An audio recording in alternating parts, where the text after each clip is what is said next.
Yeah, hello. that's good. Hello. या हाँ sir, recording start हुई। हाँ अरे हाँ, ओके। सो यहाँ देखें आप, पहला जो क्वेश्चन आता है ज़्यादातर एग्जाम्स में, चाहे बैंक हो, रेलवे हो, स्टाफ सिलेक्शन कमीशन के एग्जाम हो, एसएससी के थ्रू आपके सीएचएसएल भी होता है, कंबाइंड हायर सेकेंडरी लेवल होता है, कंबाइंड ग्रेजुएट लेवल होता है, या मल्टीटास्किंग स्टाफ होता है, सब जगह ये आता है। That is called reading comprehension. But level different होता है। जैसे रीडिंग कॉम्प्रहेंशन अगर एमटीएस की बात की जाए या सीएचएसएल की बात की जाए तो उसमें स्टोरी आता है, ठीक है, स्टोरी बेस होता है ज्यादातर। अगर आप बैंक की बात करें तो इंश्योरेंस या इंश्योरेंस की बात करें तो वहां पे या तो जनरल टॉपिक आता है जो बहुत हॉट टॉपिक है, या फिर कई बार इकोनॉमिक बेस्ड टॉपिक आता है, ठीक है, रीडिंग कॉम्प्रहेंशन में। तो लेवल थोड़ा सा हाई रहता है, but then also will try to understand. So पहला देखें आप, डायरेक्शन क्या दिया रहता है, read the following information carefully and answer the question that follows. ठीक है, अब ये पैराग्राफ पढ़े आप पहले, क्या दिया हुआ है, just read the paragraph. Renewable energy is the future. With that said, one can argue that the future has arrived, in parts at least. Worldwide acceptance toward green energy is giving the sustainable energy sector more market share every year. The growth is consistent with each year outperforming the previous, leading renewable energy to account for one-third of the global energy capacity. It's fair to state that the growth trajectory is incredible, and considering that it took only a little more than just decade to reach this position, we could call it, वहां पे dash दिया हुआ है, fill in the blank दिया हुआ है, ठीक है। अब यहाँ पे आप पूरा पढ़ते हैं पहले हम लोग, just let me also read. Okay, आगे दिया हुआ है, however the most important question is this satisfactory? The goal of green energy transition is to solve growing energy scarcity and reduce, energy scarcity and reduce dependency on fossil fuels in order to move towards fully sustainable energy landscape. Therefore, to identify success, we need to compare renewable energy growth with the current scenario. According to WHO estimates, currently more than 7 million people die every year from pollution, up from 4.2 million in 2016. Fossil fuel consumption has increased globally from 94,462 TWh in 2000 to 1,33,853 TWh now. The rise in population, currently 7.7 billion, indicates a steady growth in energy demand worldwide. In comparison, the fact that renewable energy took a decade to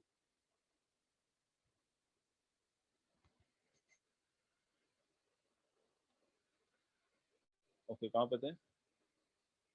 Indicates a steady growth in energy demand worldwide. In comparison, the fact that renewable energy took a decade to become one-third energy capacity is not the ideal pace, considering we might not have two more decades to wait for RE. RE is what? Renewable energy to catch up. अब ये कहाँ से लिया गया है paragraph? ये source है www.forbes.india.com। अब यहाँ पे आपसे दिया हुआ है, which of the following word is most similar to the word fair with reference to the context of the passage? ये पैराग्राफ आपको मैंने एक बार पढ़ के सुनाया, अब आपको समझ में आया कैसे पढ़ना है? इतनी स्पीड से ही पढ़ सकते हो आप। अगर आपने इससे धीरे पढ़ा, राइट, तो आपको समझ में नहीं आएगा, और समझ में आएगा तो इतना लेट समझ में आएगा कि किसी काम का नहीं रहेगा। तो this should be your pace of reading the paragraph. एक बार पैराग्राफ पढ़ा, एक बार में समझ में आ जाना चाहिए। लेकिन मुझे पता है हर किसी की इंग्लिश उतनी अच्छी नहीं है, फिर क्या किया जाए? हम छोड़ तो सकते नहीं इस क्वेश्चन को, बिकॉज इस पे 15 नंबर क्वेश्चन आता है बैंक में। कितने मार्क्स का आता है? 15 मार्क्स का आता है, राइट? Getting it? हेलो, सुनाई दे रहा सबको? Yes sir. ओके, क्या बोला सर? मैं बोल रहा हूँ इसमें 15 मार्क्स का क्वेश्चन आता है, 15 क्वेश्चन आते हैं, 15 मार्क्स के होते हैं, मिनिमम 12 मार्क्स तो आता ही है। जैसे प्री में 15 मार्क्स का होता है ये रीडिंग कॉम्प्रहेंशन, बैंक पीओ में, स्पेशली एसबीआई पीओ में 15 क्वेश्चन होता है, 15 मार्क्स का होता है। Every question will contain 1 marks, और आपने गलत टिक मारा तो 0.25 नेगेटिव मार्किंग होगा, और वो एक नंबर जो उस पर्टिकुलर क्वेश्चन का वो तो कटेगा ही, और जो आपने मार्क्स लिया होगा कहीं से, मतलब सही करके एक नंबर मिला होगा, उसमें 0.25 नेगेटिव हो जाएगा आपने गलत टिक किया तो। So we have to avoid the wrong answers. अब आप यहाँ पे पूरा दोबारा देखें आप पैराग्राफ को। अब यहाँ पे देखिए, आप कुछ यहाँ पे क्या दिया हुआ है, कुछ बोल्ड वर्ड्स दिए हुए हैं। पहला बोल्ड वर्ड कौन सा दिया हुआ है जो डार्क करके? Account for account for. और दूसरा वर्ड कौन सा दिया है? Fair. Fair, right. तीसरा एक फिल इन द बैंक दिया हुआ है, कॉल इट डैश, दिख रहा है आपको? Yes, sir. Yes, sir. Okay. Yes. तो दो यहाँ पे जो वर्ड है वो बोल्ड में दिए हुए हैं, राइट। अब ये जो दो बोल्ड में दिया है ना, ज्यादातर इसका क्या होता है, ये लोग इसका एंटोनिम पूछते हैं या इसका सिनोनिम पूछते हैं, या फिर पूछते हैं कि यहाँ जो पैराग्राफ जो दिया हुआ है, ये वर्ड अकाउंट फॉर या फेयर दिया हुआ है, इस पैराग्राफ के कॉन्टेक्स्ट में, according to the context of the passage, मतलब इस पैसेज के कॉन्टेक्स्ट में इसका क्या मीनिंग है। जैसे फेयर का मतलब क्या होता है, गोरा भी होता है, फेयर मतलब क्या होता है, मेला भी होता है। बट यहाँ फेयर का क्या सेंस है? It's fair to state that the growth trajectory is incredible. It's fair to state मतलब क्या होता है, यहाँ क्या सेंस में यूज किया जा रहा है फेयर? Reasonable. रीजनेबल या ट्रू सच, ये सही है ना। It is true to state that, या it is reasonable to state that, इस सेंस में यूज किया जा रहा है ना इसको। Yes, sir. Yes, sir. मतलब ये राइट है। तो आपको ये देखना है कि यहाँ किस सेंस में यूज किया जा रहा है। Account for 1/3 of the global energy capacity, तो वन अकाउंट फॉर का सेंस यहाँ पे किस सेंस में यूज किया जा रहा है? अकाउंट फॉर किस सेंस में यूज किया जा रहा है? Account for. अब हमको क्या करना पड़ेगा, पहले एक बार पैराग्राफ एक बार और पढ़ो, आप लोग पढ़ो, मैं थोड़ी देर टाइम दे रहा हूँ आपको। आप पढ़ो, एक बार खुद पढ़ो, क्योंकि इस बार मैंने पढ़ा था, एक बार आप पढ़ो और समझने की कोशिश करो क्या दिया हुआ है इस पैराग्राफ में, बिकॉज आगे जो क्वेश्चन है उसी बेस पे बनेंगे आपके। पहले आप समझने की कोशिश करो। और 1/3 मतलब एक अंदाजन capacity.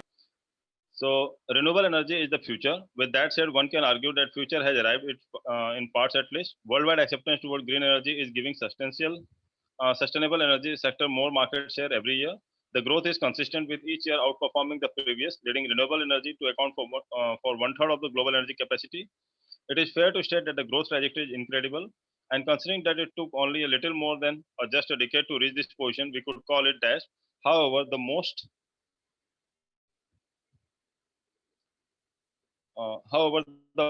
important question is this satisfactory? The goal of green energy transition is to solve growing energy scarcity and reduce dependency on fossil fuels in order to move towards a fully sustainable energy landscape. Therefore, to identify success, we need to compare renewable energy growth with the current scenario. According to WHO estimates, currently more than 7 million people die every year from pollution, up from 4.2 million in 2016. Fossil fuel consumption has increased globally from 94,462 terawatt hour, sorry उसकी जरूरत नहीं है वैसे, आपको नहीं भी ज्यादा हो तो भी चल जाएगा। दैट इज वैसे TWH होता है, टेरावाट आवर होता है, मतलब कितनी एनर्जी चाहिए to produce 1 trillion watts in an hour. एक घंटे में 1 ट्रिलियन वॉट्स पैदा करने के लिए कितनी एनर्जी चाहिए, that is called terawatt hour.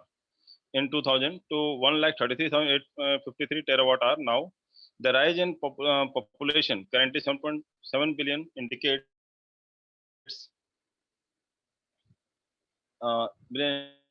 a steady growth in energy demand worldwide. In comparison, the fact that renewable energy took a decade to become 1/3 of energy capacity is not the ideal pace, considering we might not have 2 more decades to wait for renewable energy to catch up. So this was the paragraph, ठीक है। मैंने यहाँ पे किसी भी word का meaning नहीं बताया है, ना मैंने सेंटेंस को समझाया कि क्या कहना चाहते हैं। अब आपकी जो भी अंडरस्टैंडिंग हुई हो, जितना भी समझ में आया हो, थोड़ा सा एक ब्रीफ बताओगे मुझे, क्या समझ में आया आपको, क्या दिया है, किसके बारे में पैराग्राफ है? Sir, it is told about the renewable energy that we use in our daily life. Okay okay, renewable energy है, ओके। और ये जो वर्ड यूज किया गया यहाँ पे fossil fuels, what is that fossil fuel, पता है आपको? तो साइंस बैकग्राउंड वालों को तो पता होगा। जैसे मैं coal energies, such types of energy that which we use in mineral oil or petroleum, such types of energy can be indicated as a fossil fuel. देखो, एक ये कहना तरीका सही है फॉसिल फ्यूल्स का, आपने एग्जांपल बताया, that is more than enough. Actually अगर साइंस बैकग्राउंड का नहीं हो तो आपको ये पता होना चाहिए जो कोयला है, पेट्रोल है, that is called fossil fuel. Actually fossil fuel का मतलब होता है जो डेड एंड डिकम्पोज से जो पैदा होते हैं जमीन के अंदर, है ना, जो भी मर जाता है, जो चीज सड़ जाती है और बहुत अंडर प्रेशर और टेम्परेचर के अंदर जो चीज जो ईंधन बनता है, फ्यूल बनता है, that is called fossil fuel. Actually वो डेफिनेशन है as per the science, but हमको इतना ज्यादा साइंस में नहीं घुसना है, बट हमें ये पता होना चाहिए कि फॉसिल फ्यूल क्या कहना चाहते हैं। फॉसिल फ्यूल क्या है, जो ये पेट्रोल है, कोयला है, जितनी ये सब चीजें होती हैं, है ना, तो वो फॉसिल फ्यूल्स हैं। ओके, और इसमें और क्या इसमें जो ऑर्गेनाइजेशन है जिसने, मैं आपको पहले क्वेश्चन पूछ लूँ, आगे क्वेश्चन हम लोग जो एक्चुअली जो इन्होंने पूछा उससे पूछने से पहले मैं आपसे कुछ पूछ रहा हूँ, आप मुझे बताते जाओ पैराग्राफ वाइज। रिन्यूएबल एनर्जी का मतलब क्या होता है? एक्चुअली रिन्यूएबल मतलब क्या होता है? एनर्जी विच जिसको हम लोग यूज कर सकते हैं। daily life. हाँ, The energy which मतलब we that can can use be- in the daily life. Which can be recyclable used. Renewable Energy that again can and be again, मतलब used. दोबारा उसको यूज कर सकते हैं इसको। Okay, yes sir. Like solar, wind and water, electricity. हाँ, electricity है, water है, ये रिन्यूएबल एनर्जी है, दोबारा आ जाते हैं। Yes sir. ओके, और सोलर ये एनर्जी। और ये जो इसका जो रिन्यूएबल एनर्जी का जो मार्केट शेयर है, ये क्या हो, बढ़ रहा है या कम हो रहा है? बढ़ रहा है। बढ़ रहा है सर। फ्यूचर में बढ़ उसका रहा है। ज्यादा यूज हो रहा है। ओके ओके, और मतलब ग्रोथ कैसा है इसका, मतलब लगातार बढ़ रहा है या कभी बढ़ रहा है कभी घट रहा है, वैसा हो रहा है? स्टेडी नहीं ग्रोथ। सर, लगातार Consistent से है, बढ़ रहा है। Consistent स्टेडी है ग्रोथ सर। है। स्टडी ग्रोथ है, बट यहाँ तो लिखा है the growth is consistent with each Consistent. Year outperforming the sir previous. मतलब कंटिन्यूअस है सर उसका ग्रोथ।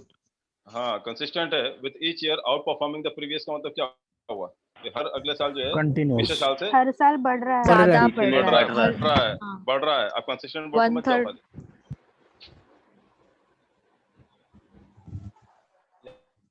क्या बोल रहे हैं? हेलो, क्या हो रहा है यहाँ पे? आउट परफॉर्मिंग द प्रीवियस मतलब क्या हुआ? आउट परफॉर्मेंस मतलब क्या हुआ? पहले से ज्यादा पहले परफॉर्मेंस से मतलब ज्यादा बढ़ रहा है ज्यादा performance रिन्यूएबल पहले एनर्जी से अकाउंट ज्यादा ज्यादा बढ़ रहा है। ज्यादा बढ़ रहा है। ओके, और कितना ग्लोबल एनर्जी कैपेसिटी का मतलब कितना हिस्सा कवर कर रहा है वो? 1/3 वन अकाउंट। थर्ड है, थर्ड एनर्जी। 1/3 है।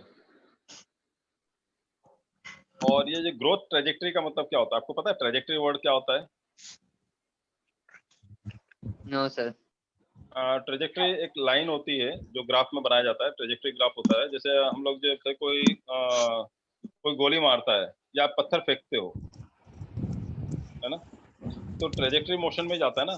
जो पत्थर जाता है कैसे जाता है, मतलब एक पहले ऊपर जाएगा, यस फिर सर, थोड़ा कर्व बीच में बनाते हैं। स्टेगनेंट होगा और फिर उसके बाद नीचे की तरफ जाएगा। That motion is called trajectory motion. तो okay. It is fair that the growth trajectory is incredible. जो ग्रोथ की जो ट्रेजेक्टरी है, मतलब जो ऐसा उठता हुआ जा रहा है, वो कैसे इनक्रेडिबल है ना। इनक्रेडिबल में अविश्वसनीय है, मतलब आप विश्वास नहीं कर सकते इतना ज्यादा स्पीड से जा रहा है। आश्चर्यचकित। Yes sir. ओके, तो हमारा ये कहना है कि इसमें तो सेटिस्फैक्ट्री, ये सेटिस्फैक्ट्री है क्या? ये जो हुआ है, goal of green energy transition is to, देखो हम लोग एक दिन में सारा पेपर सॉल्व नहीं कर पाएंगे हम लोग, ठीक है। मैं आपको सिर्फ आरसी का ही सॉल्व कराऊंगा, रीडिंग कॉम्प्रिहेंशन का। लेकिन रीडिंग कॉम्प्रिहेंशन आपको ऐसा हो जाना चाहिए कि अगली बार आप सॉल्व करो तो आपको ये सब पॉइंट्स ध्यान रखने पड़ेंगे, मतलब how to identify the things. Question पे पहले नहीं चले जाओ आप। एक दो तरीका होता है इसको अप्रोच का, रीडिंग कॉम्प्रिहेंशन को करने का दो अप्रोच होता है। पहला, एक बार आप पैराग्राफ को स्पीड से पढ़ लो और दूसरी बार थोड़ा धीरे धीरे पढ़ लो और उसके बाद सीधे क्वेश्चन पे आ जाओ। एक तो ये तरीका होता है। दूसरा तरीका होता है कि पहले आप क्वेश्चन पढ़ लो, आ रहा समझे, पहले क्वेश्चन पढ़ लो और फिर पैराग्राफ पे चले जाओ, वो भी एक तरीका होता है। बट ये आजकल के जो क्वेश्चंस होते हैं इतने लंबे लंबे होते हैं कि अगर आप क्वेश्चन पढ़ना शुरू कर दोगे ना तो पैराग्राफ पढ़ ही नहीं पाओगे, टाइम ही नहीं मिलेगा। Because we have a limitation of timing. 20 minute मिलने वाला है हमको, आपको पता है ना इंग्लिश के लिए कितना टाइम मिलने वाला है? 20 मिनट। 20 मिनट्स। और मैथ्स के लिए 20 मिनट्स और रीजनिंग के लिए 20 मिनट्स। अब बोलो नहीं सर मैं तो इंग्लिश फटाफट कर दूंगा तो मैथ्स के लिए मैं 35 मिनट ले लूंगा, तो नहीं मिलेगा आपको। 20 मिनट बाद स्क्रीन चेंज हो जाएगी खुद ही। आप चाहे भले आपको पेपर आप 10 मिनट में सॉल्व कर लो तो भी 20 मिनट बाद ही बंद होगा वो। यदि आपने लेट कर दिया तो भी 20 मिनट बाद अपने आप सबमिट हो जाएगा। आपको सबमिट नहीं भी करो तो भी सबमिट हो जाएगा, ऑटो सबमिट हो जाएगा। और आप इंग्लिश के बाद फिर मैथ्स का पेपर खुल जाएगा आपका, और 20 मिनट बाद मैथ्स भी बंद हो जाएगा, अपने आप रीजनिंग खुल जाएगा। तो इस टाइप से चलता है वो, और 1 घंटे में पेपर आपको खत्म हो जाएगा। तो इन दिस 20 मिनट इंग्लिश के 30 क्वेश्चन होते हैं, इन द नेक्स्ट 20 मिनट्स आपका मैथ्स के 35 क्वेश्चन होते हैं, and the last 20 minutes reasoning के 35 क्वेश्चन होते हैं। तो मैथ्स और रीजनिंग के 35 70 और इंग्लिश के 30 क्वेश्चन होते हैं। तो टोटल कितने हो गए? 100 क्वेश्चंस और टाइम कितना हुआ 20 मतलब कितना टाइम हो गया 1 आवर 60 1 hour. ठीक है 1 आवर और नॉर्मली कट ऑफ कितना जाता है SBI PO या IBPS प्री का PO 65 मार्क्स 75 नहीं 70 नहीं जाता इतना टफ नहीं जाता 70 नहीं जाता 65 मार्क्स सर संडे को ही If you Kunal are sir ने above बोला था 65 70 नहीं वो डिपेंड करता है बेटा पेपर का मतलब लेवल क्या है टफ है आसान है उस पर डिपेंड करेगा 70 80 के 80 भी चला जाता है वो तो अगर पेपर बहुत रद्दी टाइप का पेपर आ गया तो ऐसा आ गया कि हर बच्चा जाके सॉल्व करके आ रहा है तो फिर 80 चला जाएगा जहाँ हर बच्चा 60 करके आएगा तो वहाँ पे कट ऑफ कितना जाएगा 80 जाएगा ना Yes, sir. यस सर समझ में आ रहा है ना क्या बोलना चाह रहा हूँ ये तो मेरिट बेस पे चलता है ना तो नॉर्मली जो एवरेज जो चलता है वो डेट इज 65 मतलब आप 65 से ऊपर आओगे तो आपके चांसेस बढ़ जाते हैं अगर आपने मतलब 70 क्वेश्चंस करके आए हो एग्जाम में तो आपके चांसेस सर हो लेकिन जाएंगे मेरा एक डाउट था सर कि लाइक जो ये रहता है कट ऑफ वो ऐसा कट ऑफ भी कास्ट कैटेगरी पे रहता है लाइक कि हाँ सिंपल कास्ट कैटेगरी पे रहता है सबका कास्ट कैटेगरी नहीं कास्ट कैटेगरी पे रहता है बेटा लेकिन आज की डेट में ना आप यकीन नहीं मानोगे ओबीसी का और जनरल का कट ऑफ बिल्कुल बराबर जाता है अगर 65 जनरल वाला 65 कट ऑफ है तो ओबीसी का जो है 64.5 होगा या 66 भी हो सकता है कई बार Yes, sir.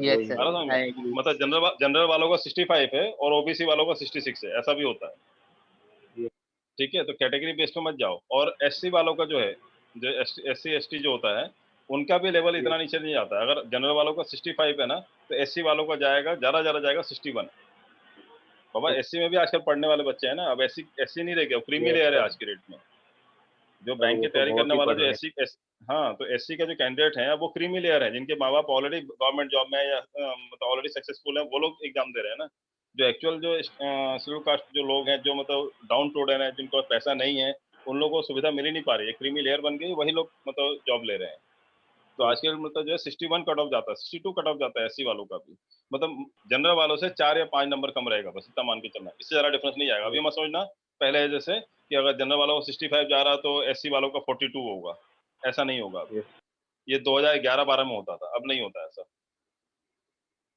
ठीक है चीजें क्लियर हो रही हैं आपको मतलब आपको Yes. मेहनत बराबर करनी है आप ये मत सोचो कि मेरा एससी में है तो मेरे को आराम से मिल जाएगा या मेरा ओबीसी है तो आराम से मेरे को मिल जाएगा आप चाहे जनरल के हो ओबीसी के हो चाहे एससी को मेहनत आपको उतना ही करना पड़ेगा जनरल जैसा तो ही आप निकाल पाओगे एग्जाम और जनरल वालों को तो ऐसे मेहनत करना पड़ेगा डू एंड डाई के हिसाब से कि भाई मेरे को निकालना है तो मेरे को लेवल बहुत ऊपर ले जाना पड़ेगा मतलब ये तो मतलब अगर सबका 65 सोच के बैठे हैं सब लोग 65 तो आपको सोचना पड़ेगा मेरा 75 तक सही जाना चाहिए तब जाके आपको 72 73 इस टाइप से मार्क्स आएगा जहाँ पे आप कंफर्ट जोन में रहोगे और क्वेश्चन कितने सॉल्व करके आना है आपको एग्जाम में वो भी आपको बताऊंगा बाद में पहले हम लोग ये पैराग्राफ पे सॉल्व कर लेते हैं है ना नहीं तो ये छूट जाएगा आज हमारा हम लोग क्लास के एंड में हम लोग बात करेंगे उस चीज के बारे में स्ट्रेटजी क्या होना चाहिए हमारा स्ट्रेटजी के बारे में क्लास के एंड में बात करता हूँ ठीक है सो यहाँ पे देखें however the most important question is this satisfactory the goal of green energy transition is to solve growing energy scarcity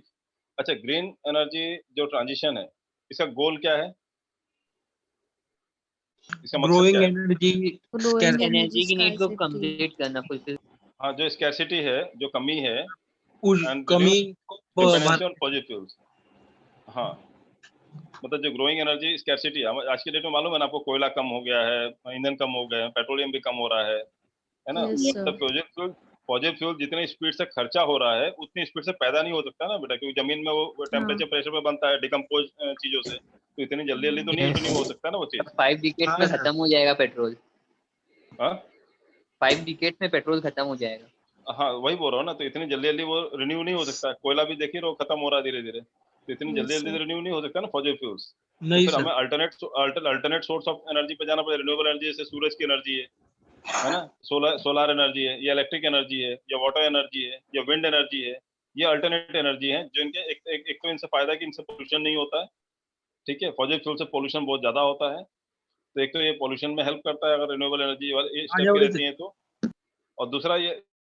दूसरा ये है कि फॉसिल फ्यूल जो है इतनी स्पीड से रिन्यू नहीं कर सकते जितनी स्पीड से आप ये solar energy electrical energy water energy और विंड एनर्जी को कर सकते हो आप ठीक है तो पुलिस तो फॉसिल फ्यूल्स को उस पे जो डिपेंडेंसी है वो रिड्यूस करने की बात कर रहे हैं next day hour therefore to identify success we need to compare renewable energy growth with current scenario इसलिए सक्सेस को अगर एक्चुअली मेजर करना है कि इफ यू आर सेटिस्फाइड और not if you are successful और नॉट रिन्यूएबल एनर्जी बनाने में तो we need to compare renewable energy growth with the current scenario. आज के करंट सिनेरियो में रिन्यूएबल एनर्जी कितनी ग्रोथ में जा रहा है, कितनी आगे स्पीड से बढ़ रहा है आगे। Okay, according to WHO estimates क्या बताया जा रहा है, क्या बताया इसमें, कितने लोग मरते हैं हर साल? 7 million. people. 7 million people. 1 million मतलब कितने लोग होते हैं? 10 lakh. 10 lakh. 10 लाख। 1 7 million मतलब people are died according to the estimate. नहीं, 1 मिलियन मतलब कितने लोग होते हैं? 10 lakh. 10 lakh. 10 lakh, 10 10 lakh, sir, lakh. 1 million. तो 7 मिलियन मतलब कितना हो गया? 70 lakh. 70 lakh. 70 लाख। 7 हाँ, 70 lakh. 70 लाख। तो 70 lakh people die every year from, किससे मरते हैं वो लोग? पॉल्यूशन की वजह से, Pollution. है ना? और Yes, sir. अब फ्रॉम 4.2 मिलियन इन 2016, ठीक है, जो 2016 में मतलब क्या 4.2 मिलियन से और बढ़ गया, ठीक है, 40 लाख और लोग मरने शुरू हो गए उससे ज्यादा। Fossil fuel consumption has increase globally, कितना से कितना बढ़ गया और कितने दिन कब बढ़ा था, कब मेजर किया गया था? 2000. 2016 में. So 2016 में. नहीं 2016 में नहीं, fossil fuel consumption has increase globally, fossil fuel consumption जो है बढ़ गया है, ग्लोबली बढ़ गया है। कितना पहले यूज होता था? 94,462. 462। You 1 lakh बोलो आप। 1,33,853. हाँ, तो एक्चुअली देखा जाए तो कितना बढ़ गया? 33 एंड प्लस उधर 6 मान के चलो आप लगभग, तो करीब 39 मतलब 40,000 टेरावाट आवर जो है बढ़ गया 2000 से लेकर 2020 तक में, 20 साल में, ठीक है, इतना ज्यादा बढ़ गया है। The rise in population currently 7.7 billion indicates a steady growth in energy demand worldwide। अब जैसे जैसे पॉपुलेशन बढ़ रहा है वैसे वैसे एनर्जी डिमांड भी बढ़ेगा, सबके पास कार होगी, सबके पास गाड़ी होगी, सबको पेट्रोल चाहिए होगा, आ रहा समझ में? तो सबको फॉसिल फ्यूल चाहिए रहता है। In comparison, the fact that renewable energy took a decade to become 1/3 of the energy capacity is not the ideal pace। Actually, renewable energy को क्या पेस से चल रहा है अभी, किस स्पीड से आगे बढ़ रहा है? पेस मतलब क्या होता है? स्पीड, किस स्पीड से वो बढ़ रहा है रिन्यूएबल एनर्जी?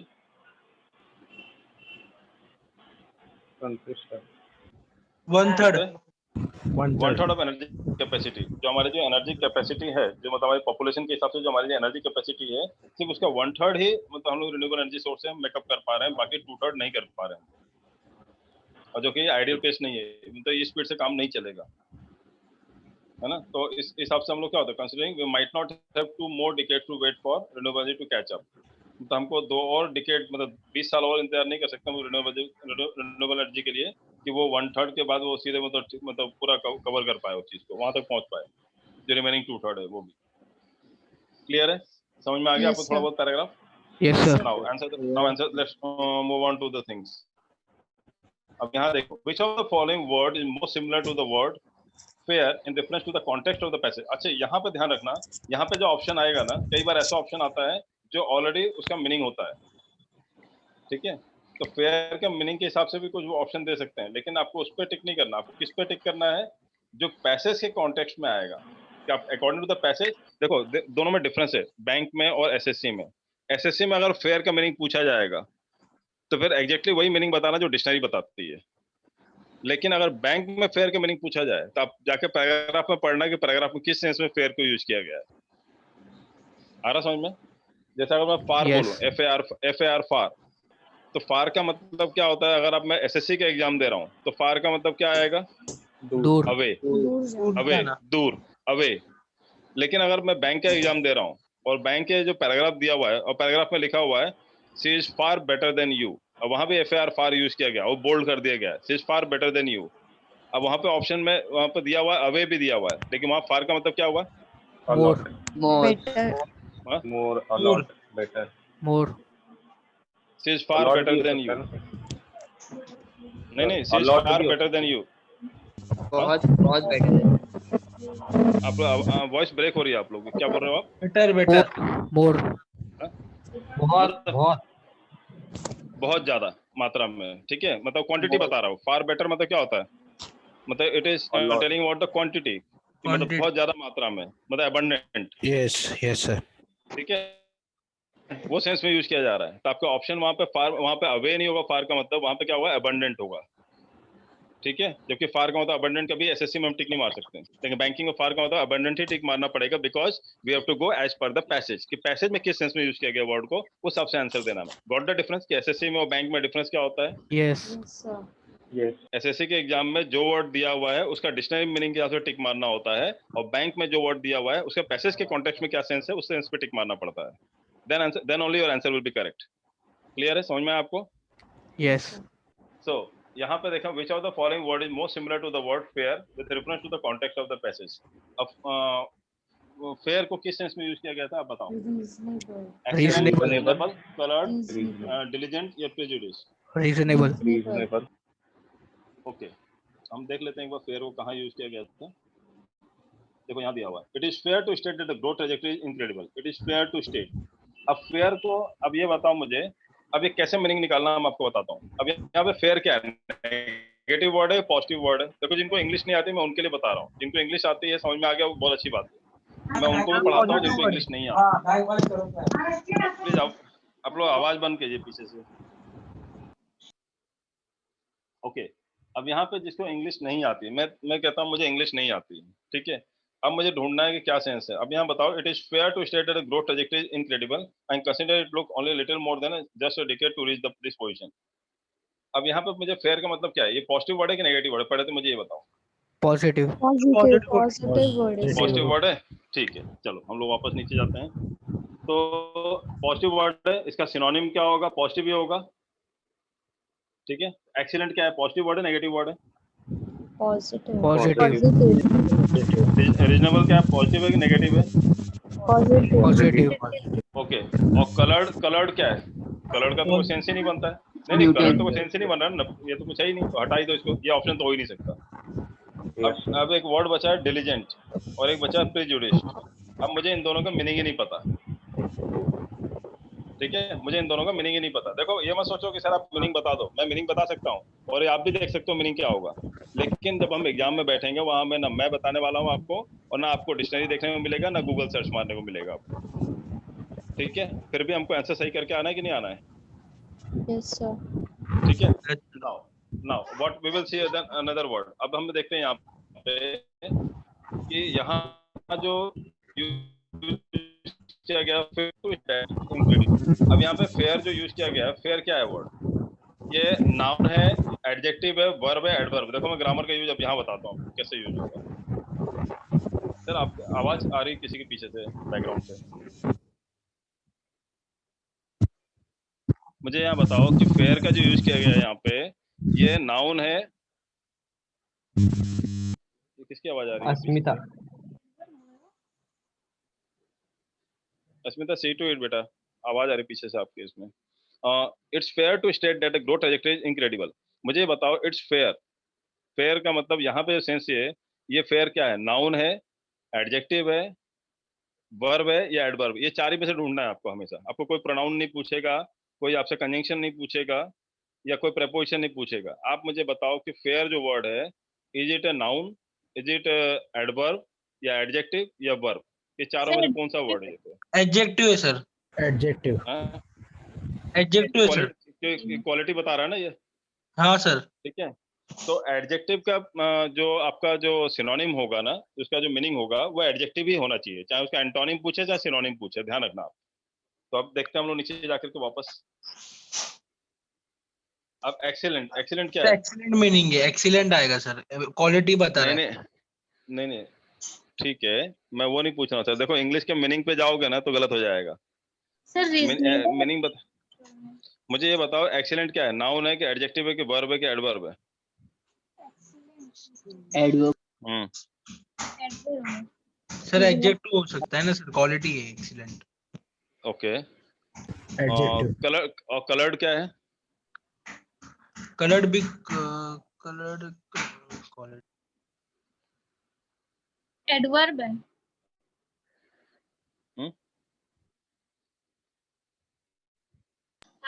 वर्ब है ना सर? क्या है? कलर वर्ब है। कलर्ड क्या है? वर्ब है, हटा ही दो उसको। और डिलीजेंट? डिलीजेंट से मालूम पड़ जाएगा इंटेलिजेंट। इंटेलिजेंट क्या होता है? सर डिलीजेंट हो सकते हैं। नहीं डिलीजेंट मुझे नहीं पता, नहीं डिलीजेंट का मीनिंग ही नहीं पता बाबा, मेरे को नहीं आती इतनी इंग्लिश नहीं आती, मैं एग्जाम देने बैठा हूं, मुझे इंग्लिश नहीं आती इतनी ज्यादा, मुझे डिलीजेंट जैसा वर्ड मैंने सुना ही नहीं आज तक लाइफ में। अब आप मुझे बताओ क्या करोगे? मैं दूसरा वर्ड मुझे पता है इंटेलिजेंट, तो GENT उसमें भी आता है और GENT लगता है इंटेलिजेंट में भी, ठीक है। डिलीजेंट है मेरे नजर में, इंटेलिजेंट है एक ही बात है मेरे लिए, क्योंकि GENT लगा हुआ है। अब GENT जिसमें लगता है वो क्या होता है? इंटेलिजेंट क्या होता है? एडजेक्टिव होता है, वर्ब होता है, एडवर्ब होता है, नाउन होता है, क्या होता है इंटेलिजेंट? सर एडजेक्टिव का। Adjective adjective. तो ये भी ऑप्शन हो सकता है, ठीक है। नाउ प्रेजुडिस्ड, प्रेजुडिस्ड ये बताओ।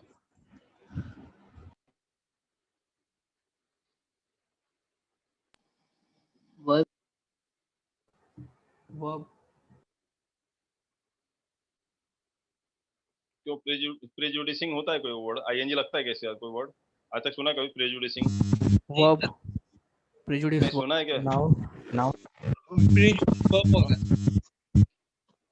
Adverb. नहीं प्रेजुडिस होता है ना, DUICE। सर किसकी आवाज आ रही पीछे से ऐसे? एडजेक्टिव एडजेक्टिव प्रेजुडिस क्या होता है? एडजेक्टिव। अब मुझे नहीं समझ में आ रहा है इसका। नहीं मेरी बात सुनो, मैं कैसे नहीं मैं आपको दिखा रहा हूँ कैसे कट करना है ऑप्शंस को, तो मैंने सिर्फ अभी कलर्ड कट कर पाया हूँ, अभी बाकी कोई भी कट नहीं कर पाया हूँ। अब रीजनेबल है, रीजनेबल में क्या लगा है? ABLE able. एबल क्या होता है? जहां भी एबल लगाओ क्या होता है वर्ड? एडजेक्टिव ही होता है, ठीक है। जहां भी अगर एबल लगा हो वर्ड क्या होता है? एडजेक्टिव ही होता है। जैसे फेवरेबल, कंपेरेबल, है ना, जहां भी एबल लग गया हो तो समझ लो पक्का क्या है वर्ड? एबल लगा LY लगा तो क्या होता है? एडवर्ब होता है, और एबल लगा तो क्या होता है? एडजेक्टिव होता है। तो मेरे पास ऑप्शन है एक्सीलेंट ऑप्शन है, रीजनेबल ऑप्शन है, डिलीजेंट ऑप्शन है, ये तीनों क्या है? एडजेक्टिव है। और प्रेजुडिस ऐसा वर्ड है जिसके बारे में मुझे नहीं पता कि वो नाउन है कि एडजेक्टिव है, वर्ब है, मैंने आइडेंटिफाई नहीं कर पा रहा हूँ उसको, ठीक है। अब मुझे पैराग्राफ में जाना है वापस, और यहाँ क्या करना है मुझे? फेयर को हटा देना है। अब ये फेयर को हटा करके सारे वर्ड लगा दो। It's reasonable to. Ma'am please ये आवाज बंद करो यार, किसकी आवाज आ रही है? I am getting disturb because of this. Asmita. किसकी आवाज आ रही है यहाँ पे?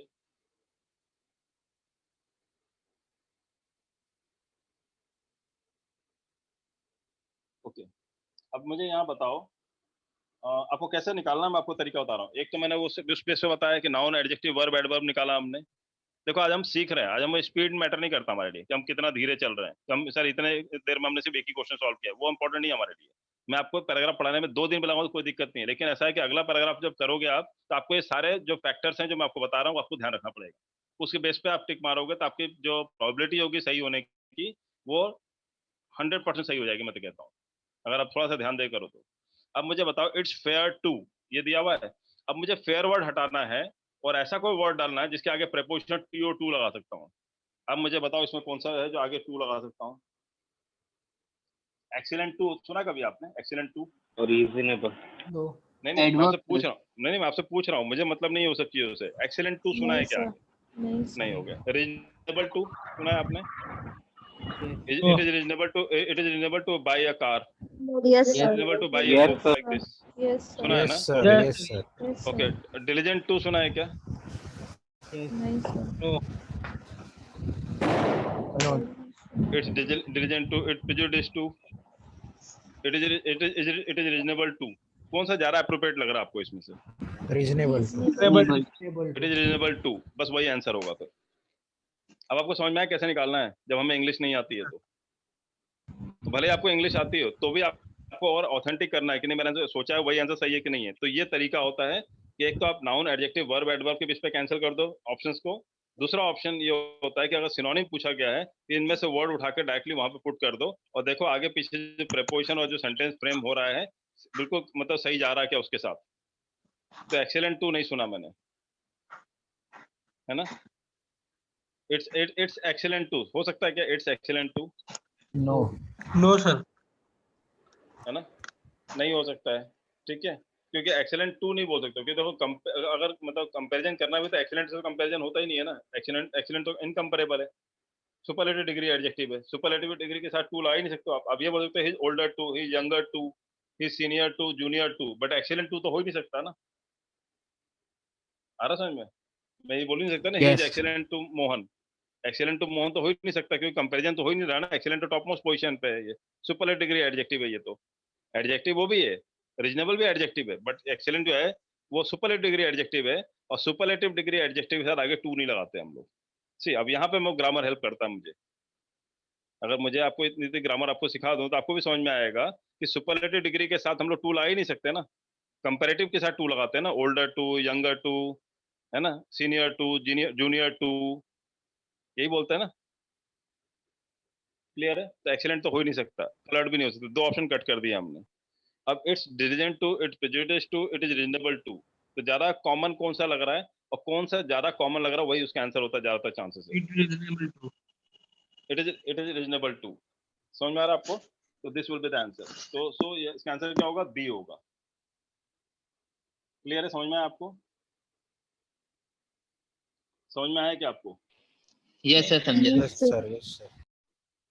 ओके, अब मैं आपको जो आंसर पार्ट है इसका, मैं आपको वहां पे ले चलता हूँ। जो इंग्लिश का आंसर दिया हुआ है नीचे, वहां ले जाता हूँ मैं आपको।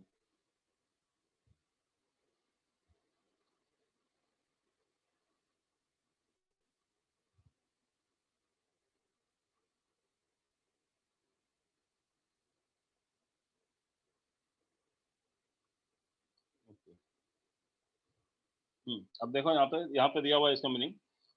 In the context of the passage, stating that the growth trajectory is incredible is just or appropriate in the given circumstances, considering that it took only a little more than just a decade to reach the position.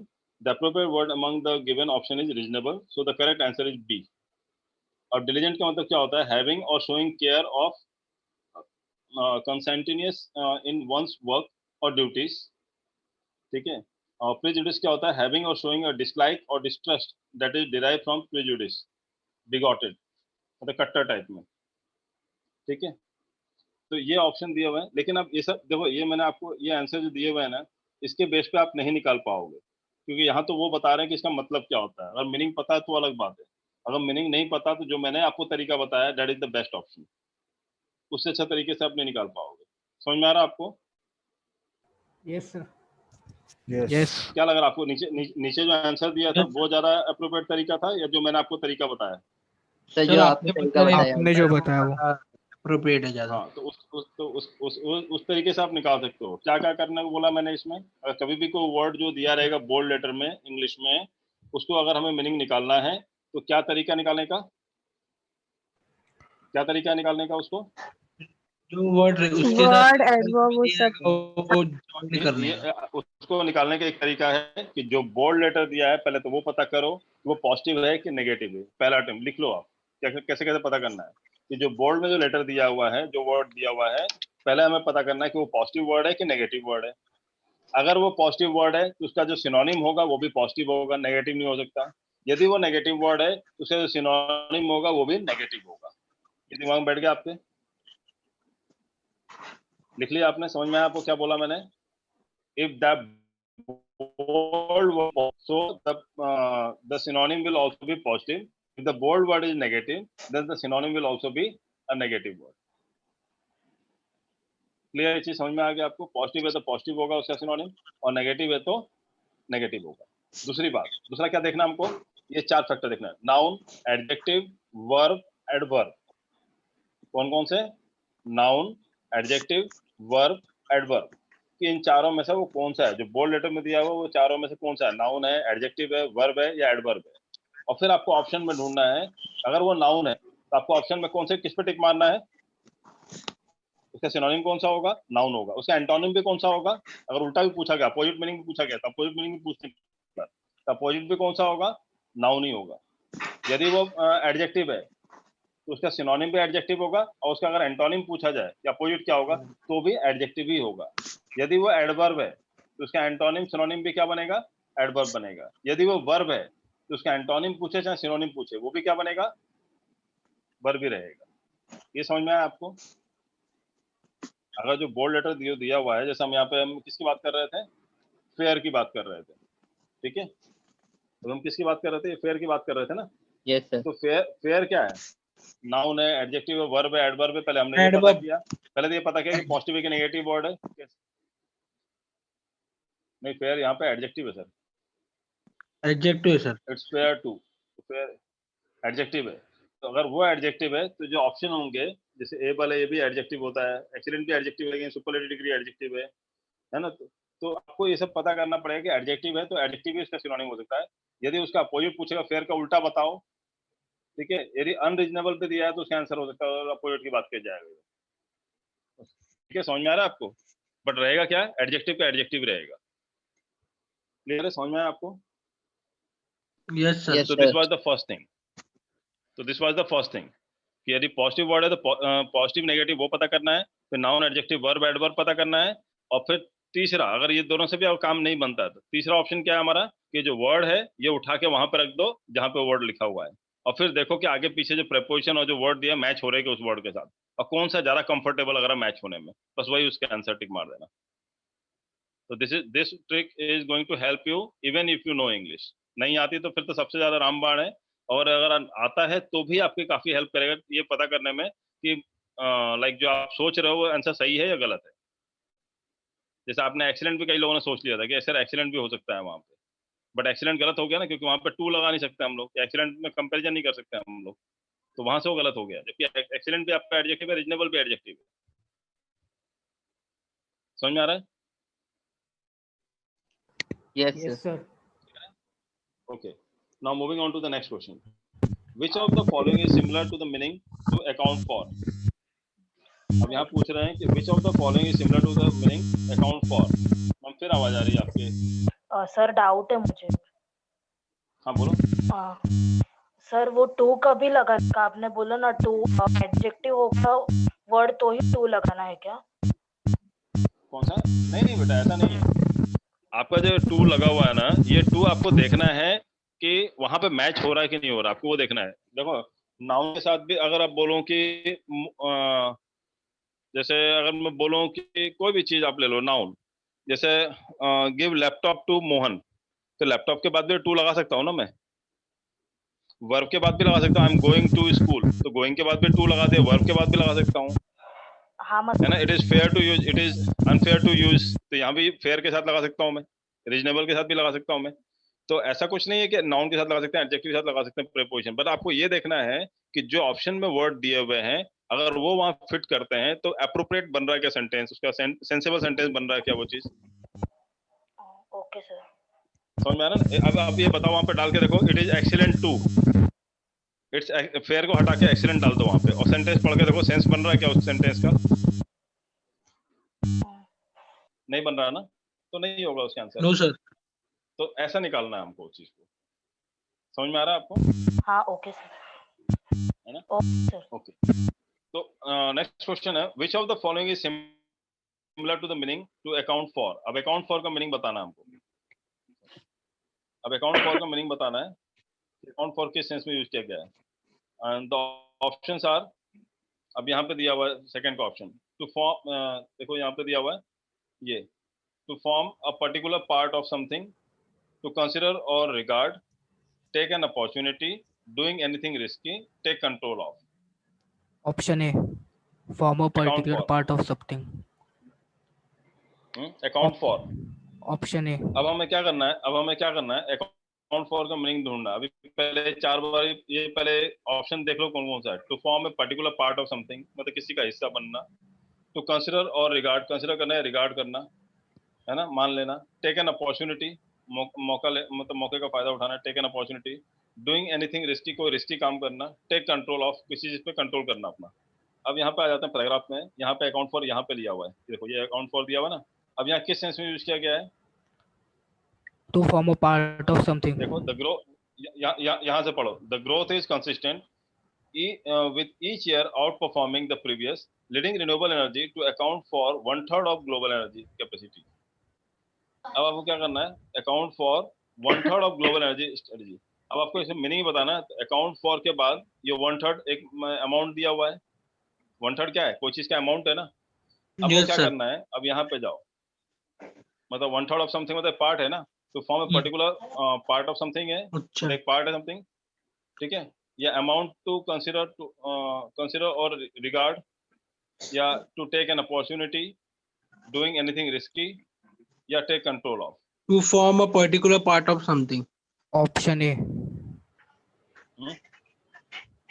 To form a particular part of something. Renewable energy to account for. Sir, तो यहाँ option पे A. देखो to account, Option A, sir.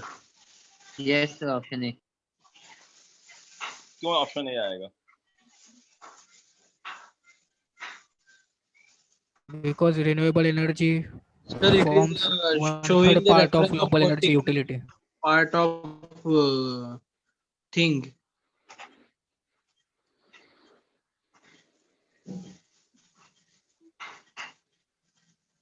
अब आपको क्या करना चाहिए? यहाँ पे सब्स्टिट्यूशन डालना शुरू कर दो एक तरीके से। अब डालो पहला सब्स्टिट्यूशन। अब मैं यहाँ हटा देता हूँ, अकाउंट फॉर को हटा देता हूँ और डाल देता हूँ लीडिंग रिन्यूएबल एनर्जी। यहाँ से देखो आप, लीडिंग रिन्यूएबल एनर्जी टू, अब टू के बाद मैं डाल देता हूँ ये word, to form a particular part of something दिया है ना, तो अब यहाँ पे ये ना बोल के particular part of something, to form मतलब 1/3 of global energy, to form 1/3 of global energy capacity, ये एक ऑप्शन हो सकता है। अब दूसरा ऑप्शन है टू कंसिडर और रिगार्ड, ठीक है। अब यहाँ पे मैं अकाउंट फॉर की जगह में रिगार्ड लगा देता हूँ, renewable energy to regard 1/3 of global energy. Regard आ सकता है क्या यहाँ पे? No, sir. नहीं, वो तो दिख ही रहा है कि नहीं आ सकता। समझ में आ रहा है ना, तो कैंसिल हो गया, वो ऑप्शन तो हो ही नहीं सकता। समझ में आ रहा है कैसे मैं रिजेक्ट कर रहा हूँ ऑप्शंस को? Yes. ओके, नेक्स्ट है टेक एन अपॉर्चुनिटी। अब यहाँ पे क्या करता हूँ, अकाउंट फॉर को हटाता हूँ, टेक एन अपॉर्चुनिटी लिख देता हूँ मैं। The growth is consistent with each year outperforming the previous, leading renewable energy to take an opportunity 1/3 of. जम रहा है क्या? To take an opportunity 1/3 of नहीं जम रहा है, ये भी हटा दो, ये ऑप्शन हो ही नहीं सकता, ये ऑप्शन हो ही नहीं सकता। समझ में आ रहा है कैसे कर रहा हूँ मैं चीजों को? Yes, sir. अब यहाँ पे मैं फिर कर रहा हूँ, मैं देखो renewable energy to account for को हटा देता हूँ और लिख देता हूँ डूइंग, ये वाला doing anything risky. Doing anything risky है ना, तो doing anything, leading renewable energy to doing anything risky 1/3 of energy. जा रहा है क्या? नहीं। नहीं। और यहाँ पे अगर मैं यहाँ पे बोलता हूँ एनर्जी टू अकाउंट फॉर को हटा कर लेता हूँ टेक कंट्रोल ऑफ, मतलब the growth is consistent with each outperforming the previous, leading renewable energy to take control of 1/3 of global energy capacity. क्या 1/3 of global energy capacity control करने के लिए है क्या? नहीं। No. No. तो अपने आप सही आंसर पे आ गए। कौन सा ऑप्शन होगा इसका? बस A. Option A. ऑप्शन है। कोई डाउट किसी को इसमें No, sir. No. कि 1/3 पार्ट शेयर कर रहा है ना वो? तो सर two और एक बार particular part एक्सप्लेन कर दो। हाँ, मैं एक बार बता देता हूँ। अब यहाँ पे क्या करना है आपको, यहाँ पे देखो सिंगल वर्ड नहीं है जहाँ पे मैं नाउन, एडजेक्टिव, वर्ब, एडवर्ब निकाल पाऊँ, ठीक है। यहाँ क्या करना पड़ेगा मुझे कि जो भी ऑप्शन दिए हुए हैं, इन ऑप्शंस को क्या करना पड़ेगा मुझे, सब्स्टिट्यूशन मेथड पे ले जा करके, यहाँ पे जा करके अकाउंट फॉर को हटा करके उस लाइन को पर्टिकुलर डाल देता हूँ यहाँ पे और देख लेता हूँ कि कौन सा लाइन वहाँ पे ज्यादा सूट कर रहा है। अब आप मुझे बताओ कौन सा लाइन है वहाँ पे ज्यादा सूटेबल हो रहा है। अगर उस वर्ड्स को देखा जाए तो आपके वर्ड्स हैं ये 4, केबीसी की तरह 4 दिए आपके, to form a particular part of something, to consider और रिगार्ड, ठीक है, टेक एन अपॉर्चुनिटी। अब यहाँ पे ये सब words, doing anything risky, take control of, इसको थोड़ा वो चेंज करके आप क्या यहाँ पे डाल सकते हो कि अकाउंट फॉर को हटा के, कौन सा ज्यादा सूटेबल लग रहा है? Getting it? समझ में आया आपको कैसे करना है? समझ में आया कि आपको कैसे करना है? हाँ सर। Yes, sir. ठीक है, चलो अभी हम लोग देखते हैं नेक्स्ट क्वेश्चन पे। Question number 3, which of the words can most appropriately fill in the blanks as given in the passage grammatically and contextually? देखो पहले लिखा हुआ है, ग्रामेटिकली भी सही है। अभी हम लोग जो ये है ना बीच में डाल के देखते हैं, हम चेक करते हैं, तो जो चेक करते हैं वो किस बेस पे आता है? ग्रामेटिकली आता है वो चीज, ठीक है। नहीं दिख रहा है। तो ग्रामेटिकली चेक करना हमें, क्या बोल रहे हो आप? कुछ नहीं सर, हो गया। सर आप थोड़ा जूम आउट कर दीजिए ना।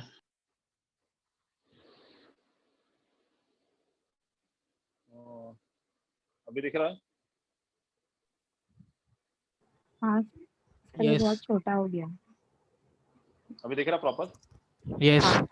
हाँ सर एकदम प्रॉपर दिख रहा है। प्रॉपर दिख रहा है ना? चलो हाँ सर। अब यहाँ पे मुझे बताओ, यहाँ पे एक देखो आप यहाँ पे एक ये ब्लैंक दिया हुआ था, ये याद है आपको? ये ब्लैंक दिया हुआ है यहाँ पे, दिया है ना? It is fair to state that the growth trajectory is incredible, and considering that it took only a little more than just a decade to reach this position, we could call it dash.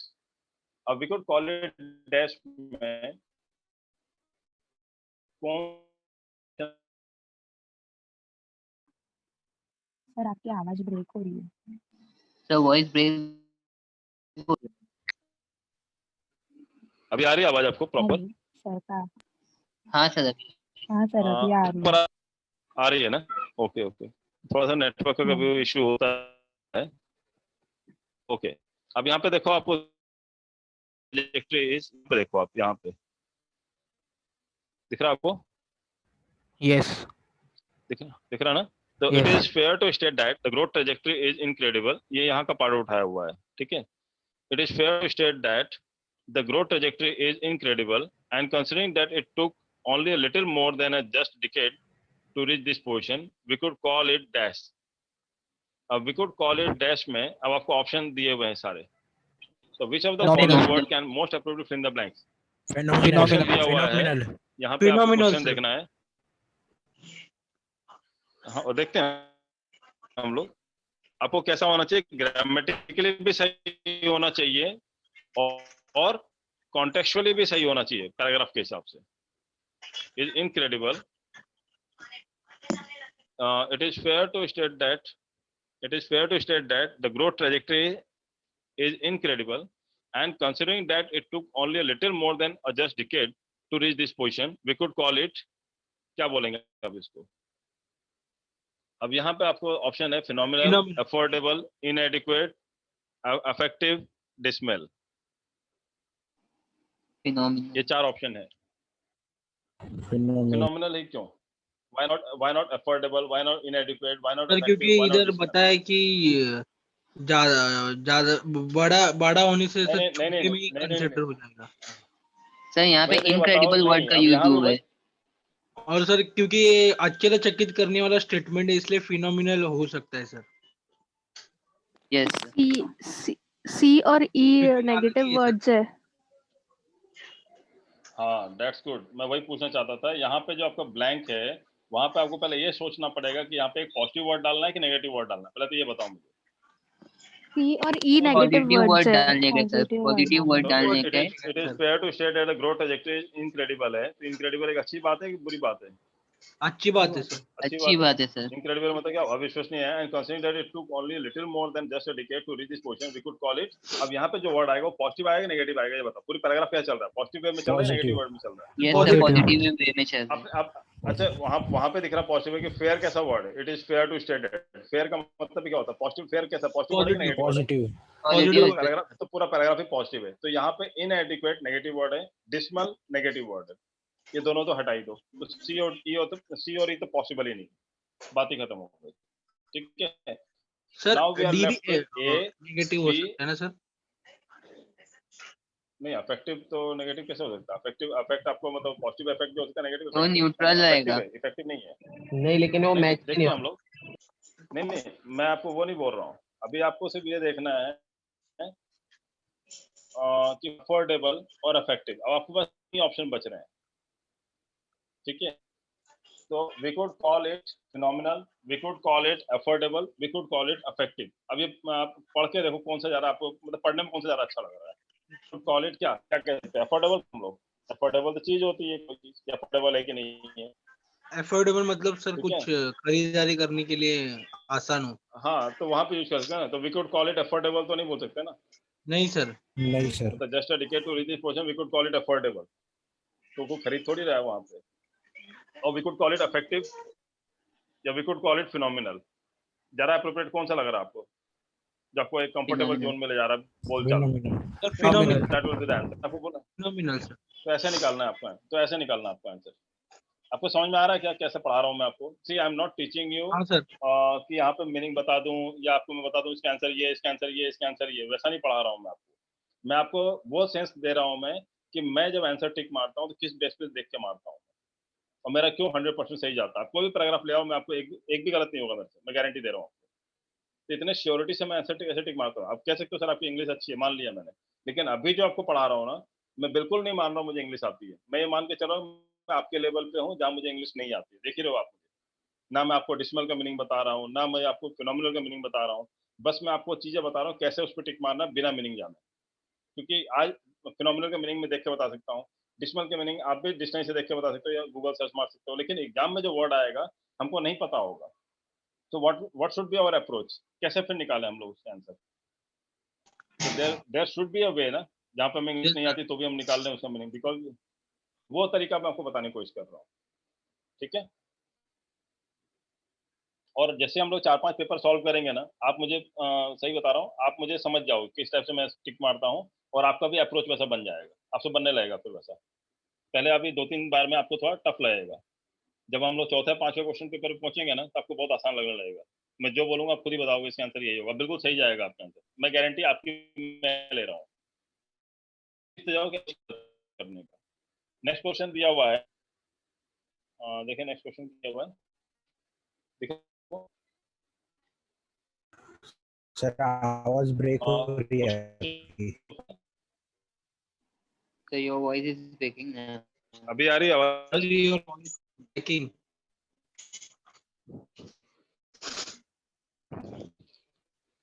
थोड़ा net का issue हो सकता है, सबको आ रहा है क्या, break हो रहा है क्या आवाज? सर अभी हाँ आया। सर बीच अभी थोड़ा ठीक ब्रेक है हो। सर। हाँ वो तो आ रहा है, हाँ आपको आ रहा है, मेरे लिखा हुआ आ रहा है, your internet connection is unstable. Okay, थोड़ा सा इशू है थोड़ा नेट का। देखते हैं हम लोग क्वेश्चन नंबर 4, देखो क्या दिया हुआ है, डायरेक्शन है, read the given passage carefully and answer the question that follow. Certain words are printed in bold to help you locate them while answering some of these. कुछ बोल्ड वर्ड दिए हुए ताकि आपको लोकेट कर सको answer देते समय। अब यहाँ देखो क्या दिया हुआ, renewable energy is the future. With that said, one can argue that the future has arrived, in parts at least. Worldwide acceptance toward green energy is giving sustainable energy sector more market share every year. The growth is consistent, with each year outperforming the previous, leading renewable energy to account for 1/3 of global energy capacity. It is fair to state that the growth trajectory is incredible, and considering that it took only a little, पूरा paragraph ही आ गया क्या? हाँ sir पूरा वही same ही है। वो paragraph repeat है। Okay okay okay, sorry ये 2 रिपीट हो गया है। हाँ वो रिपीट हो गया है, वो मेरा क्वेश्चन। देखो आपको मालूम है, आपको ये प्रूफ कर रहा हूँ मैं कि मैं भी पढ़ के नहीं आया हूँ आपको क्वेश्चन पढ़ाने के लिए, क्योंकि अगर मैं पढ़ के आऊंगा ना तो फिर मैं वैसा बिहेव करूंगा जैसे मुझे पहले से पता रहेगा इसका आंसर ये है। लेकिन मैं आपके बराबरी में आऊँ कि ये पैराग्राफ पहली बार मैं देख रहा हूँ, पहली बार मतलब पिछले बार जब एग्जाम हुआ तब देखा था, उसके बाद सिर्फ आज देख रहा हूँ मैं, और इतने पेपर देख चुका होता है मुझे याद भी नहीं रहता पेपर। ठीक है, लेकिन मैं अप्रोच वही दिखा रहा हूँ जैसा आपको, जैसा मैं बैठा हूँ कि जैसा आपको भी नहीं आता मुझे भी नहीं आता, and first time we are watching this paragraph, तो कैसा अप्रोच से करना है हमको। चलो देखते हैं हम लोग नेक्स्ट क्वेश्चन को। विच ऑफ द फॉलोइंग स्टेटमेंट्स, दिख रहा है आपको ये question, fourth question? Yes sir. ये फोर्थ क्वेश्चन यहाँ पे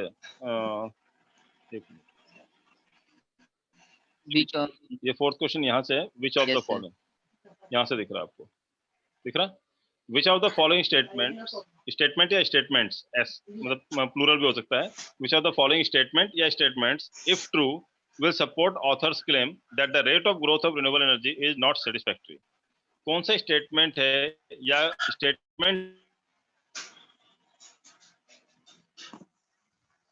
में that the आपकी voice sir voice break growth rate को सेटिस्फैक्ट नहीं है, मुझे तो आप लोग की आवाज। हाँ आपका नेट इशू वही की वजह से। हाँ थोड़ा सा हो रहा है शायद, मुझे लग रहा है प्रॉब्लम, क्योंकि इसमें कई बार लिख के आता है और internet connectivity is not proper. Okay anyway, देखते हैं, आपको दिखाई दे रहा है ना, समझ में आ रहा है ना क्या लिखा हुआ है? Which of the following statement या statements if true will support the author's claim that the rate of growth of renewable energy is not satisfactory. तो कौन सा ऐसा स्टेटमेंट है, या कौन से ऐसे दो स्टेटमेंट भी हो सकते हैं, फर्स्ट और सेकंड दो स्टेटमेंट भी हो सकते हैं, जो ये क्लेम कर रहे हैं, मतलब जो सपोर्ट कर रहे हैं कि ऑथर के क्लेम को कि जो रेट है जिस स्पीड से रिन्यूएबल एनर्जी बढ़ रही है वो सेटिस्फैक्टरी नहीं है, मतलब we are not satisfied with the speed with which the renewable energy is growing. ये ऑथर ने क्लेम किया था ना कि भाई रिन्यूएबल एनर्जी जो स्पीड से बढ़ रहा है वो 1/3 है जितना रिक्वायर्ड है उससे, तो वो सेटिस्फाइड नहीं था उस चीज से। तो कौन सा स्टेटमेंट है जो वो इस चीज को सपोर्ट कर रहा है, ठीक है। तो पहला देखो दिया हुआ statement, the use of fossil fuel to satisfy energy needs continues to be a popular choice. Second दिया है, the issue of energy scarcity is being addressed by the use of renewable energy is a more appropriate manner. और तीसरा दिया है, government and private organisation are working together to develop technology which operates on renewable energy. क्या होगा अब इसके बाद आपको ऑप्शन 3। आपके पास ऑप्शंस हैं, ऑप्शंस आपके पास देखो कितने दिए हुए हैं। पहला दिया है ओनली 1, पहला वाला सही है। दूसरा ऑप्शन दिया है ओनली 3, तीसरा वाला सही है। सी दिया है ओनली सेकंड, डी दिया है बोथ 1 एंड सेकंड, और ई दिया है both second and third.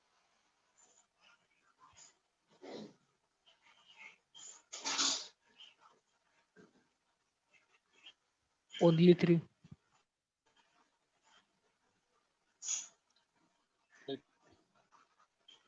Okay,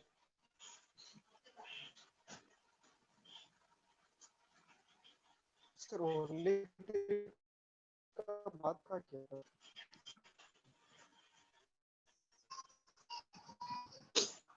तो उनका आंसर है ना, थोड़ी बोला आंसर चाहिए। 2 बोला and आंसर सही 3. है, तो आपका जानना है कि आपका आंसर क्या है। Only 1। 2 and Sir, 3 1 and 3. Only 1।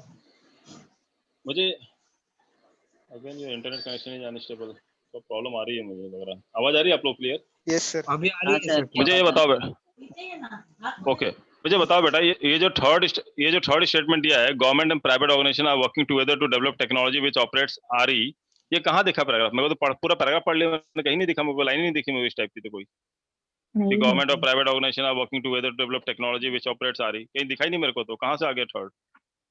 ये तो आउट ऑफ कॉन्टेक्स्ट है, पैसेज में नहीं था ये तो लाइन, तो फिर Only थर्ड one ऑप्शन तो है। हो ही नहीं सकता कभी भी। नहीं मैं वो नहीं बोल रहा हूँ ओनली 1, मैं तो थर्ड की बात कर रहा हूँ। देखो पहला वाला था the use of fossil fuel to satisfy energy needs continues to be popular choice, कि आज भी फॉसिल फ्यूल ज्यादा यूज किया जा रहा है। दूसरा वाला भी था the issue of energy scarcity is being addressed by the use of renewable energy is a more appropriate manner. लेकिन जो गवर्नमेंट और प्राइवेट ऑर्गेनाइजेशन की तो कहीं बात हुई नहीं है, कहीं पे था ही नहीं पैराग्राफ में, ये तो आउट ऑफ द कॉन्टेक्स्ट है। तो थर्ड तो ऑप्शन टिक ही नहीं मार सकते हो आप बिल्कुल कहीं से भी, क्योंकि आपको ये मत देखो कि सर हाँ सर प्राइवेट ऑर्गेनाइजेशन गवर्नमेंट करेंगे ना, तो अपना दिमाग मत लगाओ। ये आपको ये देखना है कि पैराग्राफ में दिया था क्या ऐसा कुछ, आप पैराग्राफ से रेफरेंस मत निकालो। पैराग्राफ में था क्या, कहीं इसके बारे में मेंशन था क्या गवर्नमेंट और प्राइवेट ऑर्गेनाइजेशन के बारे में? No sir. बताओ मुझे आप, पूरे पैराग्राफ में कहीं था कि डेवलप कर रहे हैं टेक्नोलॉजी कोई? नो। तो नहीं था रहा तो वो हो ही नहीं सकता। फिर आप रेफरेंस में निकाल के आंसर मत देना कभी भी, ये ध्यान रखना। ये आपकी देखो बहुत बड़ी गलती थी। आप इन्फ्रेंस निकाल के कि पैराग्राफ में ऐसा कह रहा था ऐसा ही होगा ना, तो गवर्नमेंट ऑर्गेनाइजेशन तो कर ही रही होगी ना, तो कर ही रही होगी या कर रही है उसके अंदर पैराग्राफ में, और कर रही है रियल में तो मतलब नहीं है। पैराग्राफ में कर रही है क्या वो चीज? पैराग्राफ में कहीं मेंशन है क्या वो चीज के बारे में? नो। नो, तो फिर ये ऑप्शन हो ही नहीं सकता, ध्यान रखना आप। So third option can not be there, भले ही वो सच बात हो, लेकिन there can not be the third option, because paragraph में as per the context of the paragraph nothing is mentioned about the government organization private organization working together for develop technology which operates renewable energy, कहीं दिया ही नहीं है paragraph में। So this cannot be the answer. Clear है? Now moving on to the second and first option, वो बचे हैं। तो फर्स्ट एंड सेकंड को लेकर के दो ऑप्शन है, तीन ऑप्शन है हमारे पास। पहला देखो हमारे कौन कौन से कैंसिल हो गया, बी कैंसिल हो गया, ओनली 3 ये तो हो ही नहीं सकता, और ई भी कैंसिल हो गया, बोथ सेकंड एंड थर्ड, को थर्ड ऑप्शन है ही नहीं तो वो भी कैंसिल हो गया। अब now we are left with A, C and D, ये तीन ऑप्शन हमारे पास बचा हुआ है, ए सी एंड डी। अब इसमें से कौन सा होगा आपको देखना है। ऑथर ने जो क्लेम किया है उसके मतलब कि रिन्यूएबल एनर्जी जो है वो सेटिस्फैक्टरी स्पीड से नहीं बढ़ रहा है, ऐसा क्यों बोला गया है?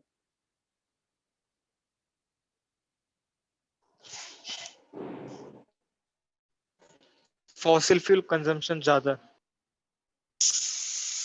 Sir, only 1. The use of fossil fuels to satisfy energy needs continues to be popular choice, मतलब पॉपुलर चॉइस है। अगर इसके वजह से क्या हो रहा है कि आज भी लोग फॉसिल फ्यूल ज्यादा यूज कर रहे हैं और रिन्यूएबल एनर्जी कम यूज कर रहे हैं। और दूसरा दिया था issue of energy scarcity is being addressed by the use of renewable energy is more in a more appropriate manner, ऐसा कहीं दिया है क्या? Issue of energy scarcity is being addressed by the use of renewable energy in more appropriate manner. नहीं sir, नहीं। No sir. ऐसा कुछ दिया है ना, ऐसा कुछ नहीं बोला, उल्टा नहीं बोला है ये तो, ठीक है। तो only 1 will be the answer. इसका आंसर क्या होगा? Only one. Only one. ठीक है, सर सेकंड वाले को क्यों नहीं बोले आप? सेकंड वाले को क्यों चूज नहीं? चलो इसके लिए अब मैं आप करता हूँ क्या आंसर। चलो उसमें सर वॉइस ब्रेक हो रही वॉइस है, वॉइस ब्रेक हो रही है सर। थोड़ा इंटरनेट का इशू आ रहा है आज तो ज़्यादा ही।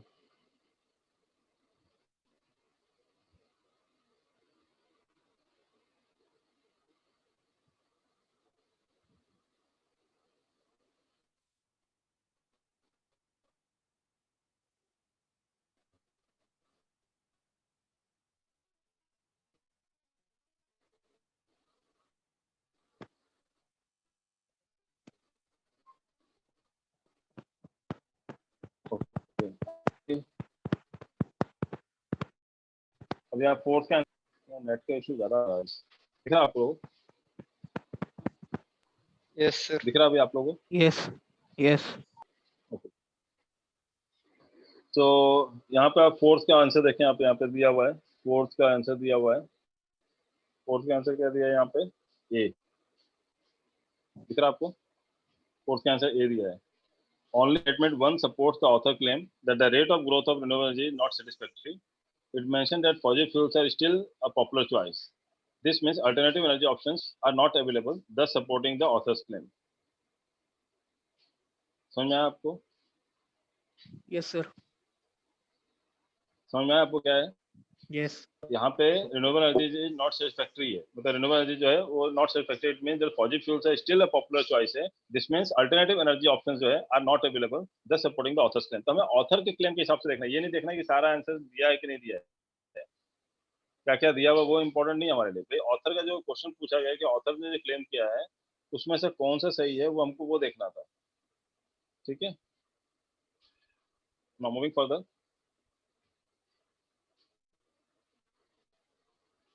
कोई डाउट है इसमें अभी? No sir. किसी को भी डाउट है?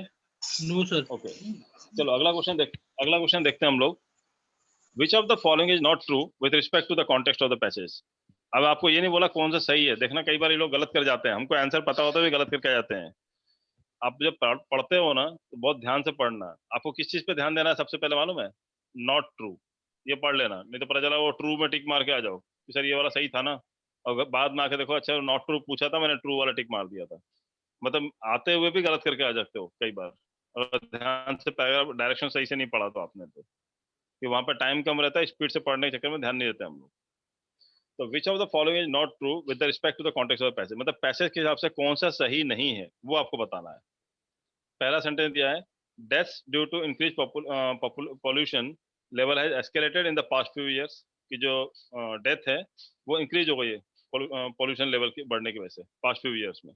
दूसरा दिया है, though the rate of growth of renewable energy is less than required, it has been consistent, तो मतलब जो रेट है वो कम है इसलिए क्या है, कंसिस्टेंट है। और थर्ड दिया है, more market share allotment to green energy has given renewable energy a worldwide expanse. Sir third only. इसमें कौन सही है? Sir only two. Option second. देखो ये सही मत दे देना आंसर, आपको क्या पूछा गया? नॉट ट्रू, है ना? सर फर्स्ट वन ट्रू है। फर्स्ट वन तो ट्रू है, death due to increase pollution has escalated in the past few second one आएगा सर। नहीं पैराग्राफ के हिसाब से पहला वाला सही है कि नहीं, पहले ये बताओ। Yes, तो सही पहला है। वाला सही है क्योंकि बताया है। हाँ बताया, ऐसा बताया, ठीक है ना? थर्ड तो वाला वही भी बोल रहा हूँ बताया। कि नहीं वही बोल रहा हूँ कि अगर आपने डायरेक्शन ढंग से नहीं पढ़ा ना तो आप क्या करोगे, पहले वाले पे टिक मार के आ जाओगे, तो वो आपको ध्यान देना पड़ेगा। ठीक है, दूसरा दिया हुआ है, though the rate of growth of renewable energy is less than required, it has been consistent, वो रिक्वायर्ड रेट से कंसिस्टेंट है, ऐसा दिया है कि नहीं पैराग्राफ में? कंसिस्टेंट की बात की गई थी, देखो वर्ड सारे वही यूज किए हैं जो उन्होंने किया हुआ, लेकिन कंसिस्टेंट की बात कहाँ की गई थी वो आप याद करो। क्या ये कहा गया था? नहीं सेंटेंस ये नहीं दिया था सर, सेंटेंस ये नहीं दिया। फर्स्ट पैराग्राफ में हुआ था कंसिस्टेंसी, फर्स्ट पैराग्राफ में यूज हाँ, हुआ था वो word। हाँ, इसके साथ तो नहीं दिया था ना, जो ये स्टेटमेंट लिख रहे हैं, नहीं, तो द नहीं, रेट ऑफ sir, ग्रोथ ऐसा ऑफ नहीं किया। renewable energy is less than required, it has been consistent। It has been consistent नहीं था, वहां लिखा था it has been not satisfactory, ऐसा था वो, याद करो, कंसिस्टेंट नहीं हाँ, था sir। उसकी वजह से, Yes, sir. यस है ना। हाँ, तो ये सेकंड वाला जो ऑप्शन है, ये क्या होगा इसका आंसर? ये ट्रू नहीं है सर, फॉल्स हो जाएगा सर वो। फॉल्स है सर वो वो, कंसिस्टेंट दिया था। कंसिस्टेंट दिया था पर फर्स्ट पैराग्राफ में। दिया था ना, ओके। सर कंसिस्टेंट दिया था। हाँ दिया था ना, मैं वही तो आपको याद दिला रहा हूँ, आपको पैराग्राफ पढ़ा था ना, याद करो। अब मुझे बताओ कि ये कहाँ मिला आपको, ये मुझे दिखाई नहीं कहीं पे। More market share allotment to green energy has given renewable energy और वर्ल्ड वाइड एक्सेप्टेंस, ये कहाँ लिखा पैराग्राफ में? सर फर्स्ट पैराग्राफ में था सर, फर्स्ट पैराग्राफ में था सर, फर्स्ट पैराग्राफ में था। मार्केट शेयर का नहीं था, Nice, मार्केट sir. शेयर का नहीं था, ओके, नहीं था मार्केट नहीं, शेयर। आप एक बार ये पढ़ लो दोबारा, मैं फिर पूछूंगा। More market share allotment to green energy has given renewable energy और वर्ल्ड वाइड एक्सेप्टेंस, दिमाग मत लगाना, पैराग्राफ में दिया था क्या कहीं? नहीं देखते दिया। हैं हम लोग पैराग्राफ। नहीं दिया सर, नहीं दिया। कहाँ दिया, जा दिखाओ मुझे इसमें पैराग्राफ में, ये रहा पैराग्राफ आपके सामने, दिखाओ कहाँ दिया है। अच्छा है ना, इधर देखो, ये आपको ये आपका इधर पहला पैराग्राफ इधर दिया हुआ है, मॉनिटर कैपेसिटी तक, और कैपेसिटी के बाद वाला इधर दिया हुआ है। अब मुझे दिखाओ कहाँ दिया है ऐसा कुछ जो आप बोल रहे हो, दिया है सर ये चीज। रिन्यूएबल एनर्जी, यहाँ पर देखते हैं हम लोग, renewable energy is the future. With that said, one can argue that the future has arrived, in parts at least. Worldwide acceptance toward green energy दिया is है given ना। sustainable energy sector more market share every year. ठीक है, the growth is consistent with each year outperforming the previous leading energy year. अब यहाँ पे क्या दिया है? Worldwide acceptance toward green energy is given sustainable energy sector more sir market voice share break हो every रहा year. है। Sir आपकी Worldwide वॉइस ब्रेक हो रही है। acceptance आज तो नेट का इशू हो रहा है।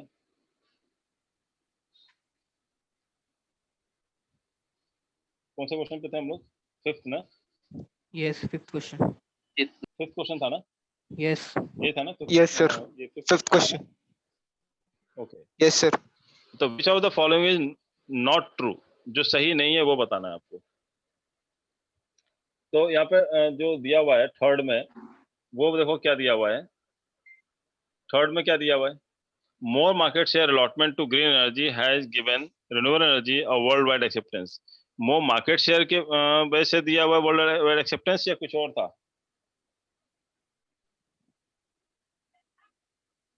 मार्केट शेयर ही था वो की सर। वजह से कंसिस्टेंसी बढ़ रही Acceptance towards give green energy नहीं, is more giving. market share allotment to allotment किया गया है क्या? कहीं दिया है कि allotment नहीं करने सर, का? नहीं अलॉटमेंट अलॉटमेंट नहीं था सर। देखो यहाँ पे क्या दिया है, renewable is a future. With that said, one can argue that a future has arrived, in parts at least. Worldwide acceptance toward green energy is giving sustainable energy sector more market share every year. तो ये तो worldwide acceptance toward green energy की वजह से क्या हो रहा है, इसको more market share मिल रहा है ना, कोई allotment थोड़ी किया गया है। जबकि यहाँ पे क्या बात की जा रही है कि allotment किया गया है। यहाँ पे देखो, ये वर्ड पे ध्यान दो आप, यहाँ पे क्या दिया हुआ है, क्या दिया हुआ है? allotment to green energy has given worldwide acceptance. allotment की वजह से acceptance मिला है या acceptance की वजह से मतलब अपने आप हुआ है चीज? एक्सेप्टेंसेस की वजह से मार्केट शेयर जो बढ़ा है, मार्केट शेयर। हाँ, तो allotment नहीं किया गया, कहीं पे allotted नहीं है वो चीज कि more market share allotment to green energy has given, allotment नहीं हुआ। ये वर्ड पे ध्यान दो ना, कहीं allotment की बात की ही नहीं गई है वहां पे। ई आ सकता है, ई समझ में आ रहा है आपको? ई आ हाँ? सकता है। सही है, समझ में आया ना आपको? तो आंसर क्या आएगा? Option E. B. Option B. B B B. आपको पूछा गया नॉट ट्रू, आप ये क्वेश्चन पढ़ो क्या दिया है, नॉट ट्रू, जो सही नहीं है। B sir. क्वेश्चन क्या पूछा गया है? Not true, not true, not true. allotment green energy has given renewable energy, not true पूछा है ना। तो more market है allotment to green energy has given renewable energy a worldwide acceptance. तो allotment का कहीं बात की नहीं गया है। कहीं किया गया क्या अलॉटमेंट की बात? नो। नहीं, ये इंटरनेट कनेक्शन बहुत ज्यादा अनस्टेबल हो रहा है, इसकी वजह से दिक्कत हो रही है आप लोगों को सेकंड आज। ऑप्शन भी फॉल्स है। क्या बोल रहे हो? सर आपने सेकंड ऑप्शन भी false है। सेकंड स्टेटमेंट भी फॉल्स है ना? सेकंड स्टेटमेंट कौन सा था? Though the rate of growth of renewable energy is less than required it has been consistent. नहीं दिया है ये तो, आप देखो ट्रू है, ट्रू। वो दिया भाई, यहाँ पे देखो, आप यहाँ पे मैं को दिखाता हूँ।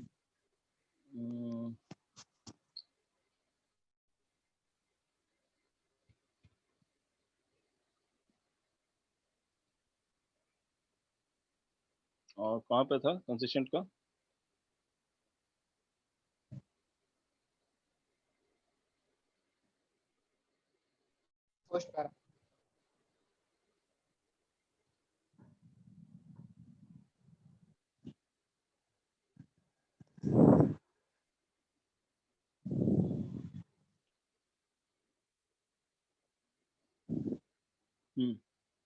यहाँ देखो दिया है, the growth is consistent with each year outperforming the previous ये दिया हुआ है तो कि consistent है, the growth is consistent with each year outperforming the previous, leading renewable energy to account for 1/3 of the global energy capacity। दिया हुआ है तो, है ना, ये ऑलरेडी दिया हुआ है ये चीज। तो आपको ये देखना है कि इसमें गलत कौन सा है। which of the following is not true, हमको ये बताना which of the following is not true with respect to the context of the passage। Passage के हिसाब से कौन सा गलत है, जिसमें पैसेज में इस बारे में नहीं बात किया गया। तो पैसेज में अलॉटमेंट की बात कहीं नहीं की गई है। बाकी death due to increase pollution level has escalated past few year, ये बताया गया है। Though the rate of growth जो है रिन्यूएबल एनर्जी की बहुत कम है देन जितना जरूरत है हमको, इट हैज बीन कंसिस्टेंट है, लेकिन कंसिस्टेंट है, लगातार चल रहा है। ये तो कहा गया है ना पैराग्राफ के अंदर, बट पैराग्राफ में कहीं नहीं क्या कहा गया है कि more market share allotment to green energy has given renewable energy world wide acceptance. World wide जो एक्सेप्टेंस हुआ इसलिए हुआ कि उसका मार्केट शेयर ज्यादा अलॉट किया गया है ग्रीन एनर्जी को, कोई अलॉटमेंट की बात नहीं की गई है। क्लियर है चीज, समझ में आया आपको? Yes. समझ में आया सबको? Yes, sir. Okay okay, moving further, अगला क्वेश्चन देखें आप। Which of the following is या आर, ये ऑप्शन दिया हुआ है इज या are, which of the following is या आर द गोल या goals of the green energy transition. जो ग्रीन एनर्जी ट्रांजिशन है उसमें से जो ऑप्शन आपको दिया गया है कि इज या आर मतलब क्या हुआ, सिंगल ऑप्शन भी हो सकता है और दो ऑप्शन भी हो सकते हैं। तो द गोल या goals of the green energy transition का, तो ग्रीन एनर्जी ट्रांजिशन का गोल क्या है, उसका उद्देश्य क्या है, ये आपको बताना है। एंड द ऑप्शंस आर, ये दिया हुआ है, ये दिया हुआ है ए से लेकर के ये यहाँ पे ई तक। बताओ क्या आएगा। जो ग्रीन जो ट्रांजिशन दिया हुआ है, solve the growing energy scarcity, reduce dependency on fossil fuels, reduce the death rate due to increased pollution levels, to study the growth in energy demand, or both A and B? Both A and B. Both A and B. A and B, sir. solve the growing energy scarcity, और दूसरा है reduce dependency on fossil fuels, दोनों ठीक है। इसके लिए transition मतलब ये reduce the death rate due to increased pollution level, इसके लिए नहीं है, ऐसा कहीं लिखा नहीं गया, मेंशन नहीं किया, हम दिमाग नहीं लगाएंगे, पहले बोल चुका हूँ मैं आपको। ठीक है, ये हो सकता है उसका as a result of that, मतलब ये हो सकता है सी ऑप्शन भी, बट मतलब आपके पैराग्राफ में कहीं मेंशन नहीं है चीज कि इसके लिए किया गया है। दूसरा जो थर्ड डी ऑप्शन है, to study the growth in energy demand, ऐसा कहीं लिखा नहीं है। ठीक है, so answer will be both A and B, E is the answer. तो ई ऑप्शन है, that will be the answer, E answer both A and B. कोई डाउट इसमें? No sir. कोई डाउट है इसमें? No. ओके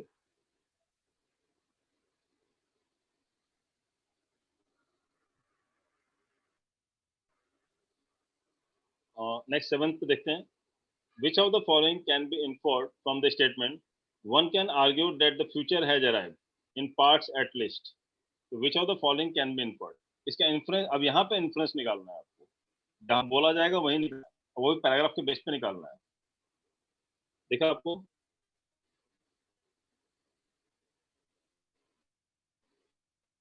देखा आपको? इसकी बात कर रहा हूँ। Which of the following can be inferred statement? One can argue that the future has arrived in parts at least.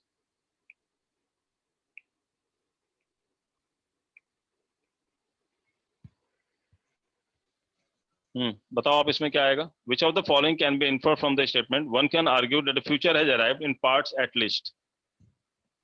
A option. Option A, sir. Option A.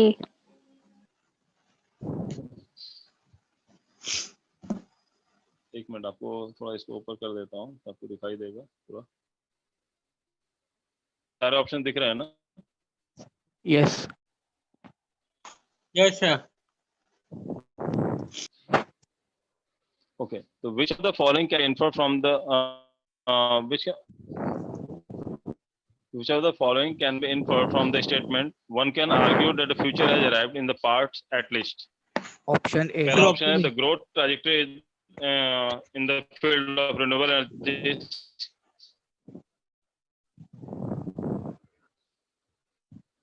The growth trajectory in the field of renewable energy is incredible. दूसरा है the dependency on fossil fuels has significantly reduced. तीसरा the sustainable energy sector identified renewable energy to be an ideal comfort. Option दिया the pace at which renewable energy is developing is consistent but not ideal. और E option है none of the above. First option, sir. कौन सा दिया? Which of the following can be inferred Option from is, the sir. statement? A Future option. has arrived in parts at least. Parts में आया है, मतलब future answer the growth में parts में कहाँ से आया?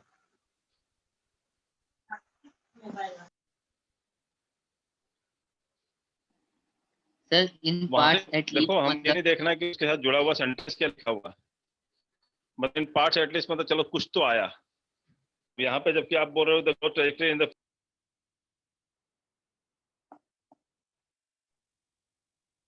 सर स्क्रीन चले गया। सर स्क्रीन चलेगी, आपकी आवाज भी नहीं आ रही। सॉरी गए। लेफ्ट हो गए शायद।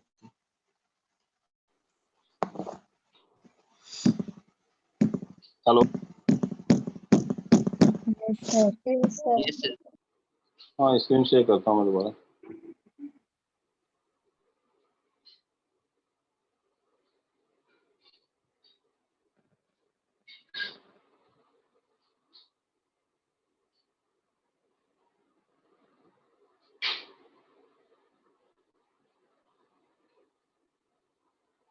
Okay. So, which of the following can be inferred from the statement? One can argue that the future has arrived in parts at least. अब यहाँ पे आप देखो, यहाँ पे ध्यान से देखो, आप इसी पे आपको सिर्फ स्टेटमेंट देखना है। One can argue that the future has arrived in parts at least. इसका रेफरेंस निकालना है, वो नहीं देखना कि पैराग्राफ में किसके बाद क्या लिखा गया था। ठीक है, नहीं तो उस हिसाब से देखोगे तो पहला सही लग रहा था, growth trajectory in the field of renewable energy is incredible, क्योंकि उसके बाद वही लिखा गया था। लेकिन हमको इन्फ्रेंस निकालना है जो सेंटेंस दिया हुआ है क्वेश्चन में। वन कैन आर्ग्यू, एक बंदा कोई भी बहस कर सकता है that the future has arrive, कि फ्यूचर अराइव हो गया है in parts at least. In parts at least में तो क्या हुआ, कम से कम कुछ पार्ट्स में तो आ ही गया है कम से कम। इसका इन्फ्रेंस क्या निकल रहा है, किसके बारे में बात हो रही है, कौन सा जा रहा है? Renewable energy. हाँ, Renewable energy. Dependency of fossil fuel has significantly reduced. Fossil fuels. one can argue that the future has arrived in parts at least, so the dependency on fossil fuels has significantly reduced। कहाँ ऐसा दिया है कि reduce हुआ है, बल्कि ये दिया है कि फॉसिल फ्यूल्स से अभी भी डिपेंडेंसी बढ़ी हुई है हमारी। तो but one can argue that the future has arrived in parts at least, तो पार्ट्स में आया तो फॉसिल फ्यूल का सिग्निफिकेंटली रिड्यूस का मतलब क्या हो गया, अच्छा खासा रिड्यूस हो गया है। जब अच्छा Option खासा D. रिड्यूस हो, सर ऑप्शन सी आएगा आई थिंक मेरे ख्याल से, the sustainable energy this sector. sector has identified renewable energy to be an ideal component। तो ये यहाँ से कहाँ से निकल रहा है? One can argue that the future has arrived in parts at least। Option D. Option D ज्यादा बेटर है। देखो आप पढ़ के अच्छे से, the pace at which renewable energy developing is consistent तो है बट नॉट आइडियल। आइडियल नहीं है मतलब क्या हुआ, मतलब पार्ट्स में आया बहुत ज्यादा, मतलब इंटेंशनली नहीं आया है। फ्यूचर आया तो है बट इन पार्ट्स एटलीस्ट, कुछ हिस्सों में ही आया है। मतलब the pace of at which renewable energy developing is consistent but not ideal, तो ज्यादा अप्रोप्रिएट डी है। कोई डाउट है तो बताओ। सर लेकिन ईयर ऑन ईयर बढ़ रहा है वैसे भी दिया है ना पैराग्राफ में। कौन सा? नहीं डी पैराग्राफ, अब बेटा वही तो बोल रहा हूँ ना, आप डायरेक्शन छोड़ के पैराग्राफ पे पहुंच जा रहे हो आप। मैं आपको पहले ही बोल चुका हूँ कि कंफ्यूजन लोगों को इसी चीज के लिए होता है।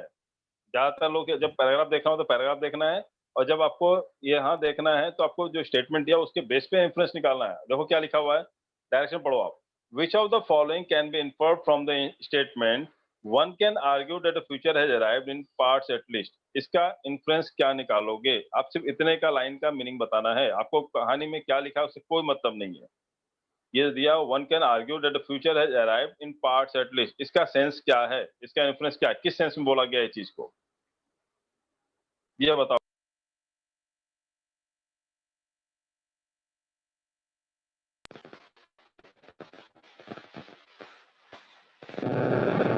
इसका मीनिंग बताओ आप। One can argue that the future has arrived in parts at least, इसका सेंस क्या, सेंस में यूज किया गया है?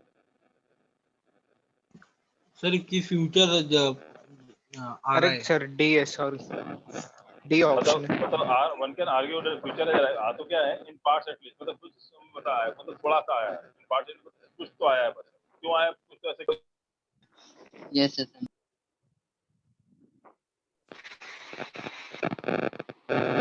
इसका मतलब क्या हुआ, the pace at which renewable energy developing is consistent, consistent तो है वो बट नॉट आइडियल, आइडियल नहीं है। इसलिए बोला गया पार्ट्स में आया, मतलब इन पार्ट्स एट लीस्ट कुछ हिस्सा ही आया, मतलब बहुत ज्यादा, मतलब इंटेंशनली नहीं आया। इस लाइन से कहीं नहीं मालूम पड़ा कि डिपेंडेंसी ऑन पॉजिटिव फ्यूल्स है सिग्निफिकेंटली रिड्यूस, कहीं भी इसका सेंस नहीं आ रहा है।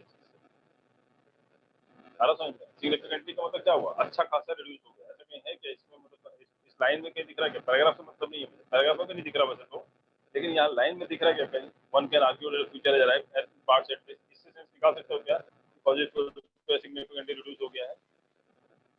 जब सिग्निफिकेंटली रिड्यूस होगा तो पार्ट्स में तो आएगा, फिर फुल फ्लैश में आएगा ना। समझ में आ रहा है आपको? यस सर डी ऑप्शन है। Yes sir, yes sir, D option. समझ में आ रहा है डी ऑप्शन को टिक लगा रहे हैं हम लोग? Yes sir, correct. Yes sir. Right, getting it? Yes sir, yes sir.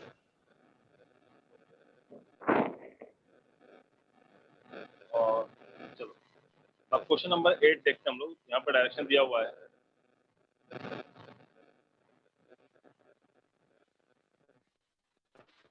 चलो 8 हम लोग खत्म कर देते हैं at least, so that you will be able to understand कि क्या है, कैसे क्वेश्चन आता है। अभी तक आपने जो थोड़ा बहुत पढ़ा, पैराग्राफ पढ़ा आपने, और थोड़ा बहुत जो क्वेश्चन हमने सॉल्व किए, क्या लग रहा है? कुछ बेनिफिशियल दिखा आपको वहाँ पे? कुछ समझ में आया आपको कैसे अप्रोच रखना है पैराग्राफ पढ़ने में? देखो मैं तो आपको समझा रहा हूँ, इसे धीरे धीरे समझा रहा हूँ, इतना टाइम थोड़ी मिलेगा। मैं 2 घंटा लग गया मुझे आपको सिर्फ अभी 7 क्वेश्चन समझाने में पैराग्राफ पढ़ा था, जबकि एग्जाम में आपको 20 मिनट पूरा पेपर सॉल्व कर देना है। ठीक है, आपका स्पीड एंड एक्यूरेसी बढ़ेगा, लेकिन आपका अप्रोच अगर ऐसा रखोगे तो you will be more accurate.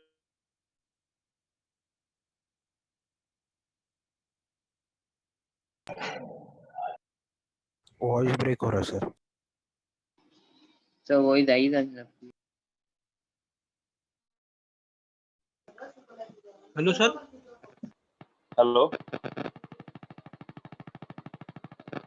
आवाज आ रही है क्या आप लोग को?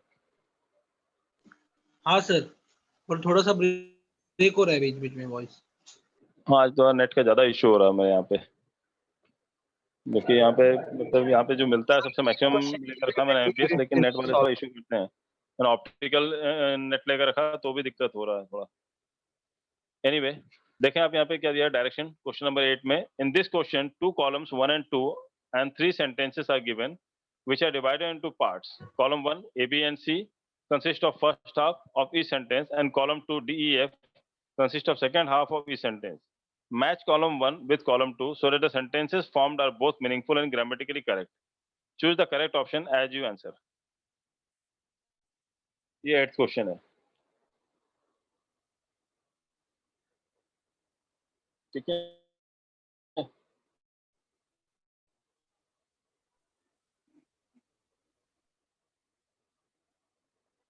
पूरा आएगा नहीं, अभी दिख रहा पूरा ना, पूरा क्वेश्चन दिख रहा ना आपको एक साथ? सर आप वर्टिकल कर दो ना, वर्टिकल कर दो 8 आंसर 8 पे। अभी दिख रहा है ना प्रॉपर? हाँ सर। हाँ सर दिख रहे वैसे। ओके, अब मुझे बताओ, in this question 2 columns 1 and 2 and 3 sentences are given. 2 column दिया हुआ 1 and 2। देखो पहले कॉलम में दिया हुआ है कितने क्वेश्चन, ए बी सी करके 3 स्टेटमेंट दिए हुए हैं, और जो सेकंड कॉलम है उसमें डी ई एफ 2, मतलब इसमें भी 3 स्टेटमेंट दिया है, consist of second half of the E sentence. मतलब पहला हाफ ए बी सी के अंदर है और second half D E F के अंदर है। मैच कॉलम 1 विद कॉलम 2 के साथ मैच करना है, so that the sentences formed are both meaningful and grammatically correct. तो आपको सेंटेंस को ऐसा जोड़ना है कि सेंटेंस मीनिंगफुल भी हो जाए और इसका कोई मतलब सेंसेबल बने, मतलब ग्रामेटिकली भी सही हो। तो फर्स्ट में देखें क्या लिखा हुआ, market research has shown us that. अब ये जो market research has shown us that, अब ये किससे ज्यादा अप्रोप्रिएट जोड़ रहा है? Sir E option. कौन सा? E option. None of, E option तो दिया none of the above. Sir people are loyal to the brand and not price. मतलब आप कह रहे हो ए को ई से जोड़ो मैं, market research has shown us that people are loyal to a brand, not prices. Market research has shown us that people are loyal to a brand, not prices. और दूसरा दिया, the government has reform entire tax system. the government has के बाद तो sir verb का third form होता है ना? ग्रामेटिकली करेक्ट नहीं है। ग्रामेटिकली करेक्ट नहीं हो सकता ना, हैज के बाद क्या आता है? वर्ब का थर्ड फॉर्म आता है। तो द गवर्नमेंट हैज, तो वर्ब का थर्ड फॉर्म लगाना था, रिफॉर्म्स नहीं हो सकता ना, रिफॉर्म्ड आना चाहिए था। सर डी जोड़ ही नहीं सकते। Supplied qualified teacher. और अगर मैं बोल रहा हूँ कि the government has supplied of जमेगा ही नहीं। नहीं, ओनली ऑप्शन सी। है सप्लाइड होता है तो फिर आगे ऑफ नहीं आता, फिर है सप्लाइड द क्वालिफाइड टीचर्स होता है। ठीक है, द आना चाहिए तो ऑफ नहीं आ सकता था वहां पे। फिर दूसरा सी ऑप्शन दिया है, demand has outstripped. Demand has outstripped, demand has outstripped supplied of qualified teachers, जमेगा ही नहीं। Demand has outstripped people are loyal not brand process, और demand has outstripped reforms are entire tax system.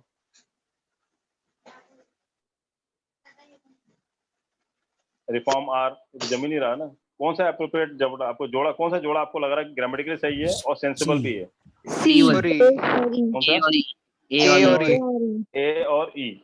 मतलब आपका market research है shown us that, उसके बाद people are loyal to brand not prices. समझ में आ रहा है?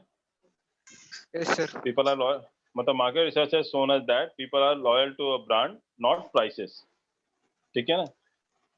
Yes sir. तो मार्केट रिसर्च ये बताता है कि like focus is a brand, तो people are more loyal to the brand and not prices की भाई पैसा कम ले रहे हैं ज्यादा ले रहे हैं। क्लियर है? Just kidding, but it is a fact.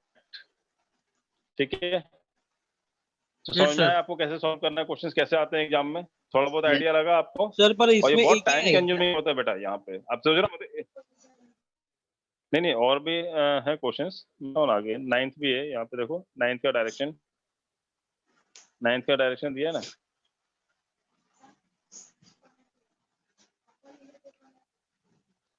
ये दिया है ना। इन this question 2 columns 1 and 3 sentences are given in which दिख रहा, in which are divided into 2 parts. Column 1 A, B and C consist of first half any sentence. Column 2 D, E, F consist of second half. अब इसमें match the column 1 and column 2 so the sentence formed are both meaningful and grammatically correct. Choose the option as answers. देखो मैं आपको ये क्यों पढ़ा रहा हूँ, ताकि आपके एग्जाम में अगर आएगा ना डायरेक्शन, तो आप थोड़ा स्पीड से पढ़ के समझ सकते हो। अगर पहली बार पढ़ोगे लाइफ में, आपको समझ में नहीं आया करना क्या है मेरे को, सब क्वेश्चन सॉल्व कर लिया ना, तो यू गेट एन आइडिया भाई क्वेश्चन कैसा पूछा। तभी डायरेक्शन आपको बार बार नहीं पढ़ना पड़ेगा। आप देख रहे हो ना? लेकिन क्योंकि डायरेक्शन पढ़ना भी टाइम कंज्यूमिंग है एग्जाम में। क्लियर है?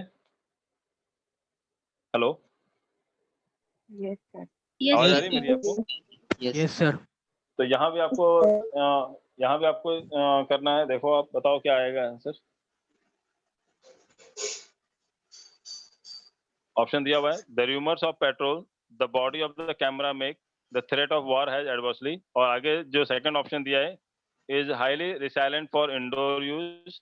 Shortage turned out to be false. Impacted burns are actively.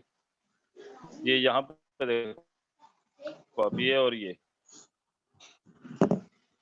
ठीक है, बताओ क्या आएगा? सर ए और ई।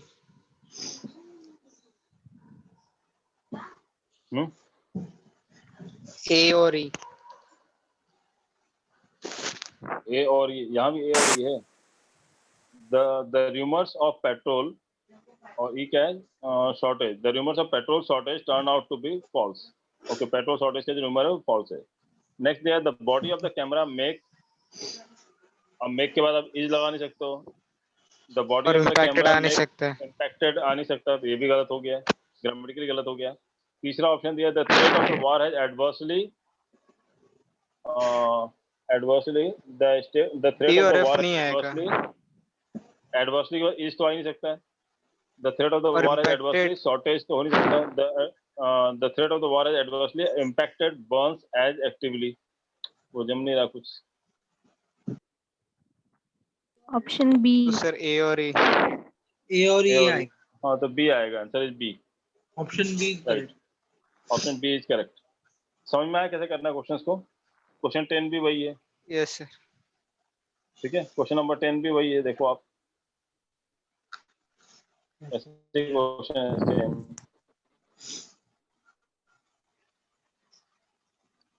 क्वेश्चन नंबर 10 भी वैसे ही है। ठीक है, क्वेश्चन नंबर 11 भी वैसे ही है मेरे ख्याल से। आपको आइडिया लग गया थोड़ा सा कैसे करना है क्वेश्चंस को? Yes sir. क्लियर हुआ है आपको? Yes sir. 11, 12, 13 तक क्वेश्चन सेम है, वैसे ही उसी डायरेक्शन पे चलना है। सेक्शंस ठीक है, क्वेश्चन नंबर 13 तक वैसे चला। तो आप थोड़ा सॉल्व करना। देखो आपको ग्रुप में मैंने शेयर किया है पूरा पेपर। आप टाइम पे आप जब क्लास में बैठो ना तो पूरा पेपर ए सॉल्व और करके ई आना। आ सकता है सर 10th वाला।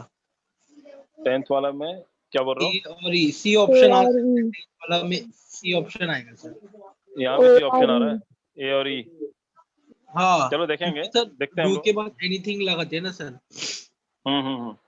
ना वही बोल रहा हूँ ना आपको कि मतलब आपको यही देखना है ग्रामेटिकली सही हो, मीनिंग सही आना चाहिए, सेंस आना चाहिए उस सेंटेंस का, और जो ग्रामेटिकली सही नहीं हो रहा है या सेंस नहीं बन पा रहा है वो गलत हो जाएगा। बट इतनी स्पीड से करना होता है ना, ये प्रैक्टिस से आएगा। अभी आप पहले सीख रहे हो, अब आपको पहली बार जिंदगी में डायरेक्शन पढ़ रहे हो, क्या करना क्या रहता है एग्जाम में कुछ।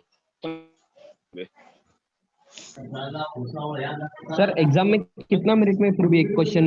लेकिन अभी क्या बोल रहे हो बेटा?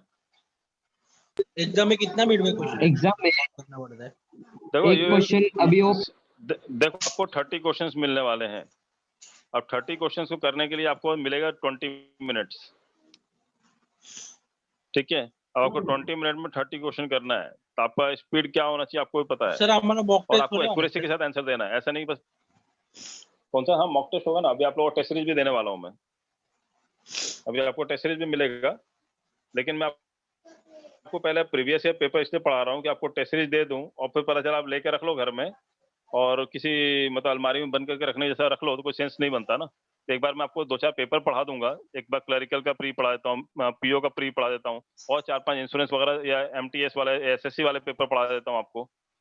जब थोड़ा बहुत पेपर अभी पढ़ा दूंगा ना तो आपको फिर क्या होगा, प्रैक्टिस पेपर लगा सकते हो आप, सेट लगा सकते हो आप। Okay sir. है ना, क्योंकि अगर आपको मैंने पढ़ाया नहीं तो आप तो सेट लगा नहीं पाओगे। सर हेलो, हाँ बोल। हाँ सर, अभी मैंने एसएससी सीएचएसएल का फॉर्म भरा है, तो अभी ये बेसिस पे आएंगे क्या उसके ऊपर क्वेश्चन? नहीं इतने टफ नहीं आते, ऐसे सीएचएसएल का पेपर नहीं इतने हाई टफ लेवल के नहीं आते हैं, थोड़ा आसान रहता है। लेकिन अगर ये करके जाओगे ना तो फिर वो तो बच्चों जैसा लगेगा। वो पढ़ाएंगे ना, ऐसे सीएचएसएल का पेपर पढ़ाऊंगा मैं आपको, तो वो बच्चों जैसा लगेगा। मतलब आपको जो मीनिंग अगर फिल इन द ब्लैंक्स वगैरह आएगा ना वो सिंपल आता है उसके अंदर, ये थोड़ा सा टिपिकल होता है। लेकिन ग्रामर तो ग्रामर है, इंग्लिश तो इंग्लिश है, सेंटेंस तो वैसे ही रहेंगे, आपको ढूंढना रहेगा। It is not something different, है ना। तो नेक्स्ट टाइम हम लोग करेंगे, सॉल्व करते हैं क्वेश्चंस को, ठीक है। सर मैथ्स और रीजनिंग के भी पेपर सॉल्व होंगे? हाँ, इसमें मैथ्स एंड रीजनिंग के पेपर भी हैं इसके अंदर प्री के। आप पेपर वही बोल रहा हूँ ना, आप एक बार काम करना, अगर आपके मोबाइल में आप डाउनलोड हो रहा है तो ठीक है, मैंने ग्रुप में सबको डाला हुआ है, सारे ग्रुप में डाले हुए हैं मैंने, सारे के ग्रुप में, ऑल 6 ब्रांचेस के ग्रुप में डाला हुआ है मैंने। डोंबिवली में सर- भी डाला हुआ है, थाने में भी डाला हुआ है, घाटकोपर के ब्रांच में भी डाला हुआ है, दादर में भी डाला है, बोरीवली, मीरा रोड, सब जगह डाला हुआ है मैंने ग्रुप में। शाम को 6 बजे सर डाला है उसके मैंने, ऊपर 6, भी लेक्चर 6:30 हो गया बजे। मैथ्स और रीजनिंग पे। हाँ, मैथ्स और रीजनिंग का भी टीचर को मैथ्स और- बोलूंगा मैं कि हाँ उनका भी होगा, वो लोग भी पढ़ाएंगे, क्योंकि आपको एक बार पेपर सॉल्व करने की आदत लगेगी ना, देन वो टेस्ट सीरीज जो आपको मैं दूंगा उसका यूज होगा। अदरवाइज आप टेस्ट सीरीज यूज नहीं करोगे, आपको लगेगा अभी तो मैंने ज्वाइन किया था, अभी मेरे को टेस्ट सीरीज थोड़ी देना है, टेस्ट सीरीज तो मैं 3 महीने बाद दूंगा। ठीक है ना, ऐसा नहीं सोचना है। आप टेस्ट सीरीज पहले दिन से यूज करना शुरू कर सकते हो, मैं आपको बस खाली 2-4 पेपर पढ़ा दूंगा ना, फिर आप टेस्ट सीरीज देना शुरू करो। देखो हम लोग ग्रामर पढ़ेंगे बेटा क्लास में, ग्रामर बेस पे देख रहे हो, खाली ग्रामर काम आता है, लेकिन डायरेक्टली ग्रामर क्वेश्चन पूछते हैं क्या कोई एग्जाम में? Are you getting it? Directly कोई Yes. एडवर्ब का क्वेश्चन पूछ रहा है क्या? नहीं पूछ रहा है, लेकिन हमें ग्रामर पढ़ेंगे तो ही हम निकाल पाएंगे। देख रहे हो क्वेश्चन तो आ रहा है ग्रामर के, लेकिन डायरेक्टली ग्रामर नहीं पूछ रहा आपसे कोई, लेकिन उसके बिना बनेगा नहीं, आपने देख ही लिया वो चीज। ठीक है, और कोई डाउट? सर फिजिकली क्लास चालू होने वाला है 23 से। देखो ऐसा कोचिंग एसोसिएशन की तरफ से ऐसा आया हुआ है कि फिजिकल क्लास हम लोग 23 से चालू